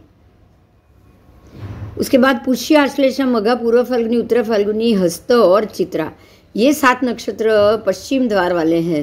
तो जब भी चंद्र ये 7 नक्षत्र में होगा, एक के बाद एक ही आएगा वो, तब हम मानेंगे चंद्र अभी पश्चिम दिशा में है. और चौथा है ये उत्तर द्वार, स्वाति, विशाखा, अनुराधा, ज्येष्ठा, मूल, पूर्वाषाढ़ा, उत्तराषाढ़ा, ये 7 नक्षत्र में जब भी चंद्र होगा तो ये उत्तर दिशा में होगा. आपको पता होगा महात्मा जब भी प्रवेश करते हैं ना तो दिशा के हिसाब से प्रवेश करते, पता है? वो સન્મુખ ચંદ્ર જુએ છે, ખ્યાલ છે? આ દિશામાં જવાય, આ દિશામાં ન જવાય, ખબર છે? ચોમાસામાં પ્રવેશ કરે ત્યારે બધું જોતા હોય તે સાંભળ્યું છે. હા, તે મુહૂર્ત કાઢવામાં આ વસ્તુ વપરાય છે. એટલે જાણવાની બહુ જરૂરી છે. આપણને ખબર પડે ને કે આ દિવસે આ ચંદ્ર અહીંયા છે તો મારે આ દિશામાં નથી જવું, એવું આપણે નક્કી કરી શકીએ. આવો હવે બધા નક્ષત્ર બબ્બે છે. 2 અભિજીત છે અને એ ચંદ્ર સાથે આટલા મુહૂર્ત અને સૂર્ય સાથે આટલા મુહૂર્ત. એ લોકોના સૂર્ય ચંદ્ર સાથેનો કાળ બતાવ્યો છે. આવો 2 અભિજીત સૂર્ય સાથે 4 દિવસ અને 6 મુહૂર્ત રહે છે અને ચંદ્ર સાથે એ 9 મુહૂર્ત અને 27/68 ભાગ, એટલો જ સમય એ પ્રત્યેક મહિનાની દ્રષ્ટિએ જોવા જશો તો, અને બાકી 5 વર્ષની દ્રષ્ટિએ જોવા જશો તો કે ગતિ અને સંખ્યાત્મક 2 અલગ કર્યા છે. આપણે આ પાઠ કરી ગયા છીએ. ગતિ ભેદથી અને સંખ્યાત્મક ભેદથી ચંદ્ર 2 ભેદથી રહે છે અભિજીત જોડે. ચંદ્ર સંખ્યાત્મક ભેદથી પણ રહે છે, જેમ કે એને 21 જ વાર જવું 5 વર્ષમાં, અને ગતિ ભેદથી એવી રીતે કે જો તમે એને 67 વાર ગણશો તો ખાલી 9 મુહૂર્ત અને 27/67 ભાગ એટલો જ સમય ગણવાનો છે. એટલે એ થયો ગતિભેદ. અને સંખ્યા ભેદ એવી રીતે કે 5 વર્ષમાં 21 વાર. આવો પછીના નક્ષત્રોને તો ચંદ્ર સંખ્યા ભેદથી જ જાય છે, જેમ કે 2 સત્તારા, 2 ભરણી, 2 આદ્રા, 2 આશ્લેષા, 2 સ્વાતિ, 2 જ્યેષ્ઠા. આ 6 નક્ષત્રો છે. 6 ને 6 12 નક્ષત્રો એ અર્ધક્ષેત્રી છે. આ અડધા જ મતલબ ખાલી 12 જ મુહૂર્તના, 15 જ मुहूर्तना 12 कलाकना. तो शाम को संध्या के समय पे ये लगते हैं और सुबह सूर्योदय से पहले ये मतलब निकल जाते हैं. प्रभात काल में ये चंद्र को छोड़ देते हैं. तो ये 15 मुहूर्त के नक्षत्र है जो 6 अहोरात्र और 21 मुहूर्त तक सूर्य के साथ रहते हैं. सूर्य में ऐसा नहीं है, चंद्र ही है जो इनको 1 अहोरात्र में छोड़ देगा 12 घंटे में, लेकिन सूर्य इनके साथ 6 दिन और 21 मुहूर्त तक रहेगा. 6 दिन और 21 मुहूर्त लगभग 6.25 दिन हो जाते हैं. उसके बाद आओ 2 श्रवण, 2 घनिष्ठा, 2 पूर्व भाद्रपद, 2 रेवती, फिर 2 अश्वनी, 2 कृतिका, 2 मृगशीर्ष, 2 पुष्य, 2 मघा, 2 पूर्व फाल्गुनी, 2 हस्त, 2 चित्रा, फिर 2 अनुराधा, 2 मूल और 2 पूर्वाषाढ़ा. तो कितने हुए? 27 नक्षत्र है. इसमें से 4 4 8 4 12 और 3 15. ये जो 15 नक्षत्र है वो 15 2 नक्षत्र पट के हिसाब से 15 2 30 गिनना है. और ये 30 नक्षत्र चंद्र के साथ ये सारे 30 मुहूर्त तक रहेंगे, पूरा 1 अहोरात्र. उसमें से कोई रात को लगेगा, रात को शाम को लगेगा, शाम को छूटेगा, कोई सुबह लगेगा, सुबह छूटेगा. पर ये 24 घंटे से ज़्यादा नहीं रहते. ठीक है. और सूर्य के साथ ये 13 दिन और 12 मुहूर्त तक रहेंगे. अब 13 दिन और 12 मुहूर्त मतलब 13.5 दिन तो ये हो गया. आओ उसके बाद 2 उत्तर भाद्रपद नक्षत्र, 2 रोहिणी, 2 पुनर्वसु, 2 उत्तरा फाल्गुनी, 2 विशाखा, 2 उत्तराषाढ़ा. तो ये 6 और 6 12 नक्षत्र, 2 नक्षत्र पढ़ के 12 नक्षत्र चंद्र के साथ 1.5 दिन तक रहता है. 45 मुहूर्त. तो उसमें से भी कोई सुबह लगेगा तो 1.5 दिन तक रहेगा, कोई रात को भी लगेगा तो 1.5 दिन तक रहेगा. और ये सारे 20 अहोरात्र और 3 मुहूर्त तक सूर्य के साथ रहेंगे. 20 अहोरात्र और 3 मुहूर्त. समझ में आ गया? इससे आप देख पाओगे. देखो सूर्य की बात कर रही हूँ.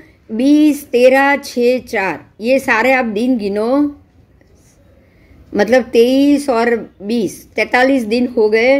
ये 43 दिन जब 2 सूर्य जब दोनों नक्षत्र मंडल में मिलके रहेगा तो सीधी बात है कि सूर्य को ये पूरा साल में एक ही बार ये नक्षत्र में आएगा. जो नक्षत्र में वो एक बार गया उसी में दोबारा वो 1 साल के बाद आएगा. लेकिन चंद्र तो हर एक आधे दिन में नक्षत्र पूरा कर रहा है. 6 नक्षत्र आधे दिन में, 15 नक्षत्र 24 घंटे में और 6 नक्षत्र 1.5 दिन में. तो ये तो जल्दी आ जाएगा ना, बोलो. तो ये जल्दी आ जाएगा, ये जल्दी आ जाएगा. तो ये तो पूरा 1 ही महीने के अंदर वापस वो सारे नक्षत्र में आ जाएगा. आओ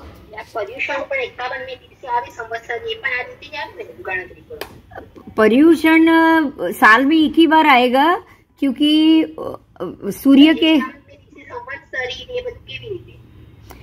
संवत्सरी और ये तो साल में 1 बार. ऐसे तो रोज की है ना संवत्सरी. आप देखो जो संजवलन कषाय के जो क्रोध हैं, कषाय हमारे कषाय देखो. अब इसके लिए ये पूरा मुद्दा अलग है. आप कषाय का प्रतिक्रमण कर रहे हो, बराबर? प्रतिक्रमण क्या है? संवत्सरी प्रतिक्रमण साल में 1 बार आता है, लेकिन रोज आने वाला प्रतिक्रमण क्या है बताओ? चलो, रोज आने वाला प्रतिक्रमण भी तो है ना. रोज आने वाला प्रतिक्रमण आप कर रहे हो तो आपके कषाय क्या, और साल में 1 बार कर रहे हो तो क्या कषाय के कर्म घटने में क्या फर्क नहीं पड़ेगा क्या? हाँ, तो साल में जब आप एक बार प्रतिक्रमण कर रहे हो तो आपके कषाय बहुत कम घट रहे हैं, उसका प्रायश्चित बहुत कम हो रहा है। लेकिन आप रोज प्रतिक्रमण कर रहे हो तो आपका प्रायश्चित रोज का रोज घट गया तो कर्म चढ़ेगा क्या? ना। तो ये बस तो ये, हाँ, तो ये उसके ऊपर से देखो, यहाँ भी वही हो रहा है। आप चंद्र रोज एक नक्षत्र में एक दिन रोज आके रोज नक्षत्र बदल रहा है, बराबर। लेकिन सूर्य एक नक्षत्र, पूरा एक नक्षत्र पट सूर्य या एक नक्षत्र को बदलने में सूर्य को कम से कम 13 से 20 दिन चला जाता है। तो वही सिस्टम हुई ना। आप एक साल में एक बार प्रतिक्रमण करोगे और आप रोज प्रतिक्रमण करोगे तो दो में फर्क है कि नहीं? तो रोज प्रतिक्रमण कर, देखो रोज प्रतिक्रमण, एक मिनट, रोज प्रतिक्रमण कर रहे हो वो है देवसी राय, जो रोज दिन में 2 बार कर रहे हो, बराबर। और उसको बोलेंगे संजवलन कषाय, मतलब ये कषाय आपके ऊपर 12 घंटे से ज्यादा रहेंगे ही नहीं। आप 12 घंटे में उसका प्रायश्चित कर रहे हो, पाप का प्रायश्चित हो रहा है। अब अगर आप 15 दिन में कर रहे हो, एक बार रोज नहीं कर रहे हो, तो उसके लिए पक्षी प्रतिक्रमण दिया गया। तो पक्षी प्रतिक्रमण करोगे तो अब आपके कषाय संजवलन नहीं रहेंगे, लेकिन थोड़ा बढ़ेंगे ना, 15 दिन तक तो रहेगी नहीं। तो उसको बोला गया है अप्रत्याख्यानीय कषाय। अब उसके बाद आप 3 महीने तक नहीं कर रहे हो, मान लो 4 महीने तक नहीं कर रहे हो, आप पक्षी नहीं कर रहे हो, आप चौमासी कर रहे हो, हर 4 महीने में एक ही बार कर रहे हो। तो अब आपके कषाय कितने महीने तक रहे? 4 महीने तक रह गए, मतलब कर्म बंधन हो गया। तो ये कर्म बंधन है और 4 महीने तक अगर आपको रखना है तो उसके लिए आया चौमासी प्रतिक्रमण। समझ में आ रहा है? अगर आप चौमासी कर रहे हो तो आपके कषाय 4 महीने तक रहेंगे। अगर आप संवत्सरी एक ही कर रहे हो तो आपका पूरा कषाय साल भर तक रहेगा। और आप वो भी नहीं कर रहे हो तो अब तो कषाय घटेगा ही नहीं घटेगा। अब तो कषाय बहुत मुश्किल से घटेगा। तो अनंतानुबंधी से भी आप निकल गए कि नहीं बाहर? 3 महीने तक कषाय रहा, 4 महीने तक रहा तो प्रत्याख्यान कषाय, और अगर 1 साल तक रह गया तो अनंतानुबंधी। अब 1 साल के ऊपर निकल गया तब तो आप मिथ्यात्व में आ गए। बोलो, क्योंकि अब तो अनंतानुबंधी हो गया ना हमेशा के लिए। तो इस प्रकार से सूर्य के चंद्र नक्षत्र भ्रमण और चंद्र के नक्षत्र भ्रमण में बिल्कुल इसी प्रकार से भेद है, बराबर। तो प्रतिक्रमण आपको इसीलिए दिए गए, आपको 5 प्रकार के, भाई तू ये नहीं कर रहा है तो तू ये तो कर, ये नहीं कर रहा है तो ये तो कर, लेकिन तू अगर रोज कर रहा है तो ही तू जल्दी से मुक्त हो पाएगा, बराबर ना? हाँ हाँ, आओ। ખાલી પૂછવાનું એ હતું હા કે સંવત્સરી આપણે 51 દિવસે ચોમાસી પછી કેમ કેવી કેલ્ક્યુલેશન? ના, એટલે એને માટે પણ એક પાઠ છે કે 70 દિવસ 70 તિથિ બાકી રહે અને 50 તિથિ જાય, 120 તિથિ છે, બરાબર? એક ચોમાસાની, બરાબર, ચોમાસાની 120 તિથિ અને 118 દિવસ છે, બસ આ ફિક્સ છે.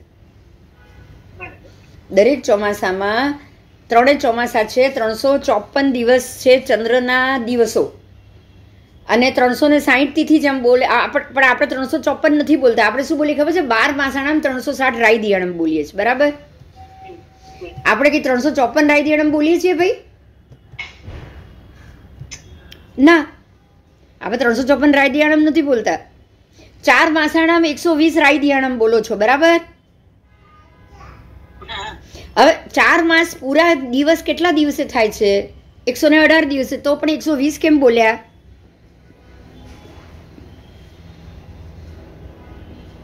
એટલે પરમાત્માએ મહત્વ કોને આપ્યું છે એમ વિચારો. પ્રતિક્રમણ માટે પરમાત્માએ તિથિને મહત્વ આપ્યું છે કે દિવસને મહત્વ આપ્યું છે? દિવસ. તિથિને.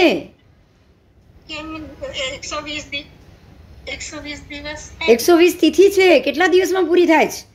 120 તિથિ થાય. હા, 120 તો તિથિ છે ભાઈ. 4 માસાણામ 120 રાયદિયાણા, તો એ 4 મહિનામાં 120 તિથિ છે, 118 જ દિવસ છે. સમજાયું? હા, અને એવી રીતે 12 માસાણામ 360 રાયદિયાણામ, વર્ષના દિવસ તો 354 જ છે ભાઈ. તો 360 કેમ બોલ્યા? પણ સવારે રાઈ થાય ને, અને પછી તિથિના દિવસે સાંજે પાછું એ તો દેવસીમાં આવે ને. હું રાયદિયાણામનો અર્થ કાઢો છો? ના ના, હું તો પૂછું છું. ના, હું જ પૂછું ને. ચલો, રાયદિયાણામનો અર્થ કાઢ્યો. એટલે તો સવારે, અને પછી પક્ષી પ્રતિક્રમણ તો આપણે સાંજના કરીએ ને. પક્ષી પ્રતિક્રમણ એ તમે સવારે કરો કે જો પ્રતિક્રમણ તો ખાલી આ ચોથા જ આ આરામાં જ છે, પહેલા ને છેલ્લા તીર્થંકરમાં. 23માં તો એ પણ નહોતું. ના. હા, ત્યારે જ 5 પ્રતિક્રમણ છે ને. આ 5 પ્રતિક્રમણ જો હમણાં છેલ્લા જ આરામાં હોય તો એક જ હોય ને, રાય ને દેવ છે. પછી 5 પ્રતિક્રમણ શું કામ હોય? ચાલો, 5 પ્રતિક્રમણનું કારણ શું? કે જ્યારે ભૂલ થાય ત્યારે માફી માંગવાની, એવું જ હતું ને પહેલા. હા, પહેલા તો એવા સરળ અને રુજુ હતા ને બધા. હા, એટલે હવે એમ વિચારો કે જ્યારે 360 રાયદિયાણા કીધા તો 354 દિવસમાં જો એ પૂરા થતા હોય તો મહત્વ કોને આપ્યું? દિવસને આપ્યું છે કે તિથિને આપ્યું છે? રાયદિયાણા મહત્વ કોને અપાયું? રાયદિયાણાને અપાયું કે દિવસને અપાયું?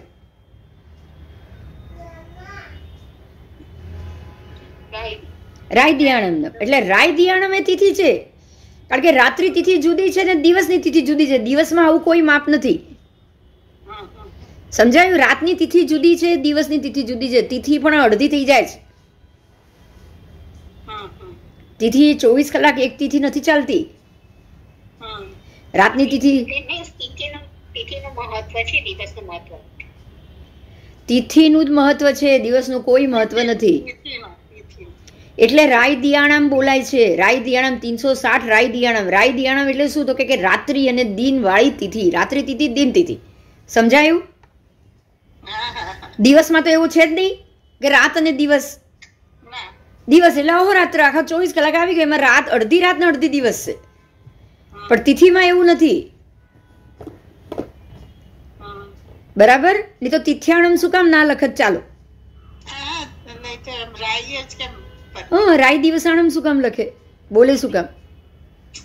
એટલે મહત્વનો મુદ્દો આ જ છે કે 360 તિથિ 354 દિવસમાં જો પૂરી થતી હોય તો 4 મહિના ગણો, 4 મહિનાના 120 રાયદિયાણમ તિથિ 118 દિવસમાં જ પૂરી થાય. તો હવે 120 તિથિના 2 ભાગ કરો. 70 દિવસ એક બાજુના 50 દિવસ એક બાજુ થયા તો 170 થયા. 120ના 2 ભાગ કરો ને. 120નું એક ચોમાસું, એમાંથી 50 દિવસ જાય એટલે વર્ષાવાસ કરવાનો. આવું ભગવાને કીધું. 50 દિવસ એટલે 50 તિથિ. પાછી હું દિવસ બોલું એટલે દિવસ નહીં માનવાનું. 50 રાયદિયાણમ જાય એટલે એક વર્ષાવાસ, એવું ભગવાને કીધું. હવે 50 રાયદિયાણમ કેટલા દિવસમાં પૂરી થશે? ના, તિથિ કરતા તો દિવસ ઓછા છે, વધારે છે જ નહીં.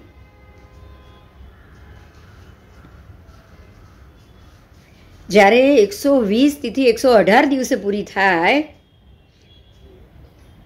120 તિથિમાં 3 તિથિનો ક્ષય આવ્યો, 2 તિથિનો ક્ષય આવ્યો. 120 દિવસમાં 2 તિથિનો ક્ષય આવ્યો. હવે 120 દિવસ એટલે 4 મહિના, તો દર 2 મહિને એક તિથિનો ક્ષય આવ્યો. દર 2 મહિને એક તિથિનો ક્ષય. હવે ભગવાને તિથિનો ક્ષય કયા મહિને કીધો છે? પહેલો તિથિનો ક્ષય અષાઢ વધમાં. 2 મહિના નથી ગણવાના, પણ અષાઢ વધમાં પહેલો ક્ષય. સમજાય છે? શ્રાવણ વધથી તમે ચાલુ કરો અને બીજો ક્ષય આવશે ભાદરવા વધમાં. તો ભાદરવા વધ પર્યુષણ પહેલા આવે છે કે પછી આવે છે? પહેલા. તમારે શાસ્ત્રોના પ્રમાણે જવાનું છે, આના પ્રમાણે નહીં. અચ્છા, આપણે તો પછી કરીએ ના, આપણે તો બધું ઘણું ખોટું કરીએ છીએ. એટલે ભાદરવા વદ પહેલા ને સુદ પછી, રાઈટ? હા, એ પેલું મારવાનું. અચ્છા, એને છોડો. ભગવાને ત્રીજા પક્ષમાં એક ક્ષય કીધો. હા, તો હવે તમારા શરૂઆતના 50 દિવસમાં ત્રીજો પક્ષ એટલે 45 દિવસે એક ક્ષય આવી જશે. તો જો 45 દિવસમાં એક ક્ષય આવી જતો હોય તો 50 તિથિ કેટલા દિવસે પૂરી થશે? 49 દિવસે. પરફેક્ટ. હવે 49માં દિવસે સંવત્સરી આવવી જોઈએ. સમજાયું? એ તો નથી આવતી ને, આપણે તો 51 દિવસે કરીએ. ના, ગણ તું ગણ. 49માં દિવસે તમારી આ તિથિ આવવી જોઈએ. 49 દિવસ કેવી રીતે થશે? 49મી તિથિએ જો ગણ. જો પૂનમ 14 થી ગણવાનું. 14 પછી તમારું બહાર જવાનું બંધ, રાઈટ? અષાઢ સુધી 14 સુધી ફરી શકો છો ને? એટલે 14 થી ગણશો. 14 થી ચોમાસી 14 તો 14 જ આવશે ને? પૂરી કર્યા પછી પૂરું ચોમાસું, એટલે 14 થી 14 આવશે. હવે 14 થી ગણો. 14 થી પહેલા મહિનાની 14 એટલે 30 તિથિ, અને આ 14 થી બીજા 15 દિવસ બી કાઢશું. હવે એટલે કેટલા થશે? 30 એટલે 45 થયા. 45 થયા. હવે 14 પછી હવે 5 ગણો. પૂનમ, એકમ, બીજ, તીજ અને ચોથ, એટલે આ 5 પૂરા થયા. હા, તો હવે કઈ આવી 50મી તિથિ? પાંચમ આવી. ના, આ તો 5 તો આમાં જાય છે હજી. હવે એમાંથી આ 5 શેમાં જશે? જો 14 થી 14 ગણ્યું તમે, પછી પૂનમ, એકમ, બીજ, તીજ ને ચોથ, આ 5 ને તો હજી પેલામાં ટોટલ કરવાનું છે ને.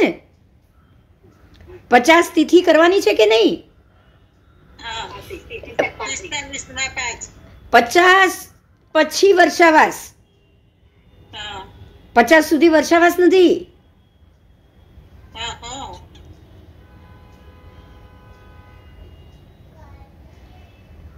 સમજાયું? ફરીથી ગણાવું.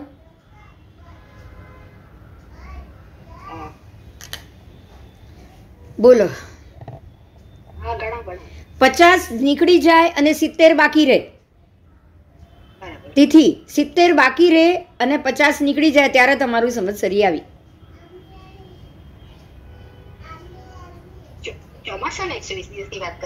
હા, તિથિની વાત કરું છું. 120 તિથિની વાત કરું છું.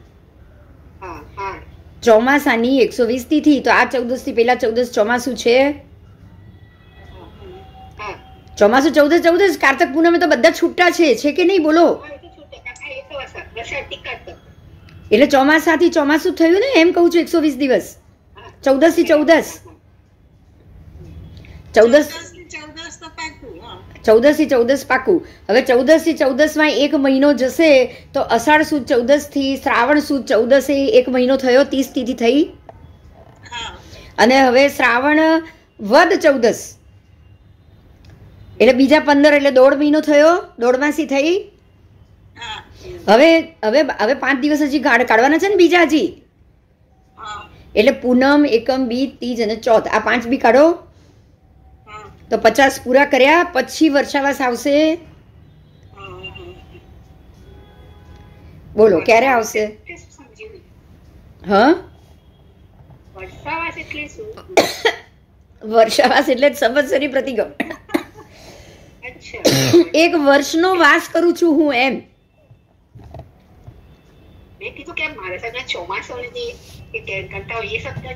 ના, આગમનો આ શબ્દ છે. આગમમાં આ વર્ષાવાસ છે. સંવત્સરીના વર્ષાવાસ શબ્દ કીધા છે. સંવત્સરી તો આપણે કાઢ્યું 12 મહિનાનો એક દિવસ, એટલે આપણે નામ પાડ્યું. પર્યુષણ આપણે નામ પાડ્યું. સમજાય? પર્યુષણ આપણે કીધું. વર્ષાવાસ છે ઓરિજિનલ શબ્દ. ભગવાને વર્ષાવાસ કર્યો મતલબ કે ભગવાને સંવત્સરી પ્રતિક્રમણ કર્યું. એટલે 50 તિથિ ગયા પછી છે આ નક્કી. 50 આમ જાય 70 આમ જાય જો, પણ એ દિવસે વર્ષાવાસ તો પ્રતિક્રમણ તો કલાકનું જ છે ને,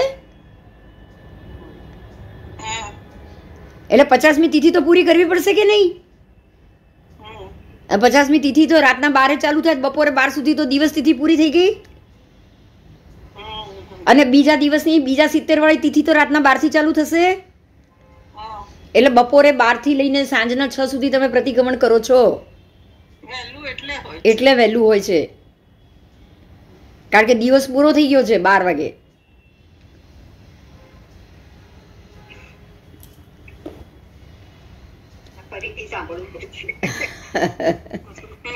ના ના, સાંભળવાનું છે આપણને. આ ભાવમાં આ બધું મિક્સઅપ મળી છે, આવતા ભાવમાં તો ચોખ્ખું જ મળવાનું છે, એમ જ સમજવાનું છે આપણે. શું જ્યારે ચોખ્ખું મળે ને ત્યારે આપણે એને બરાબર ઘૂંટવાનું છે, ઉતારવાનું છે.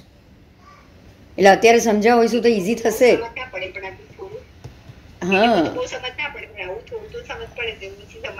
હા, તો આ બધું જ છે ને ખાસ મહત્વનું તો.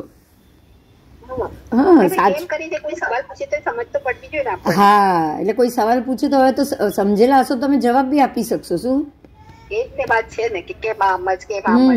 હા, તો જો હવે આ લૌકિક નામ ને લોકોત્તર નામ. જો લૌકિક નામ છે ને શ્રાવણ, ભાદરવો, આસો, કારતક, માગસર, પોષ, મા, ફાગણ, ચૈત્ર, વૈશાખ ને જેઠ અને અષાઢ. આ જે લૌકિક નામ છે ને એ નક્ષત્રોના ઉપરથી પડેલા છે. સમજાયું? સમજો કે શ્રાવણ મહિનામાં પૂર્ણિમા હોય તો શ્રાવણ નામ પાડી દીધું એનું. પછી ઉત્તર ભાદ્રપદ, પૂર્વ ભાદ્રપદમાં પૂર્ણિમા હોય તો ભાદરવો પાડી દીધું. બરાબર સમજાય છે?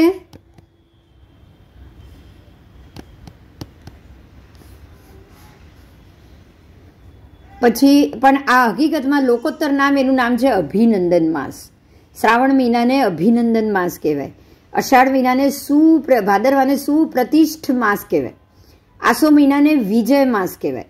કારતક મહિનાને પ્રીતિવર્ધન માસ કહેવાય. માગસરને શ્રેયાંશ માસ કહેવાય. પોષને શિવ માસ. મહા એટલે શિશિર માસ. ફાગણ એટલે હેમંત માસ. ચૈત્ર એટલે વસંત માસ. વૈશાખ એટલે કુસુમ સંભવ માસ. જેઠ એટલે નિદાધ માસ. અને અષાઢ એટલે વન વિરોહ માસ. સમજાયું? હા હા, કારણ કે એ શબ્દ ઉપરથી એ મહિનાના ફળ મળતા હોય છે. એટલે હા, એટલે હવે હેમંત તો કે હેમંત ઋતુ, વસંત તો કે વસંત ઋતુ, આ બધા ફળ મળે એના. એને ફળ મળતા હોય એટલે હા.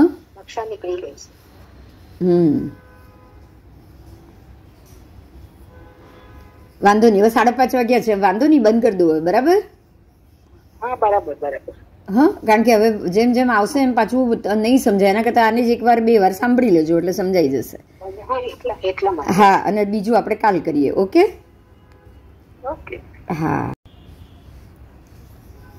હા હા, સમજ તો પડી. બસ એટલે પેલા જીવોમાંય સમજ પડી ને આમાંય સમજ પડી ને એટલે સારું છે. બસ હા, પડી. હા હા હા, ચાલ. જય જીનેન્દ્ર. જય જી.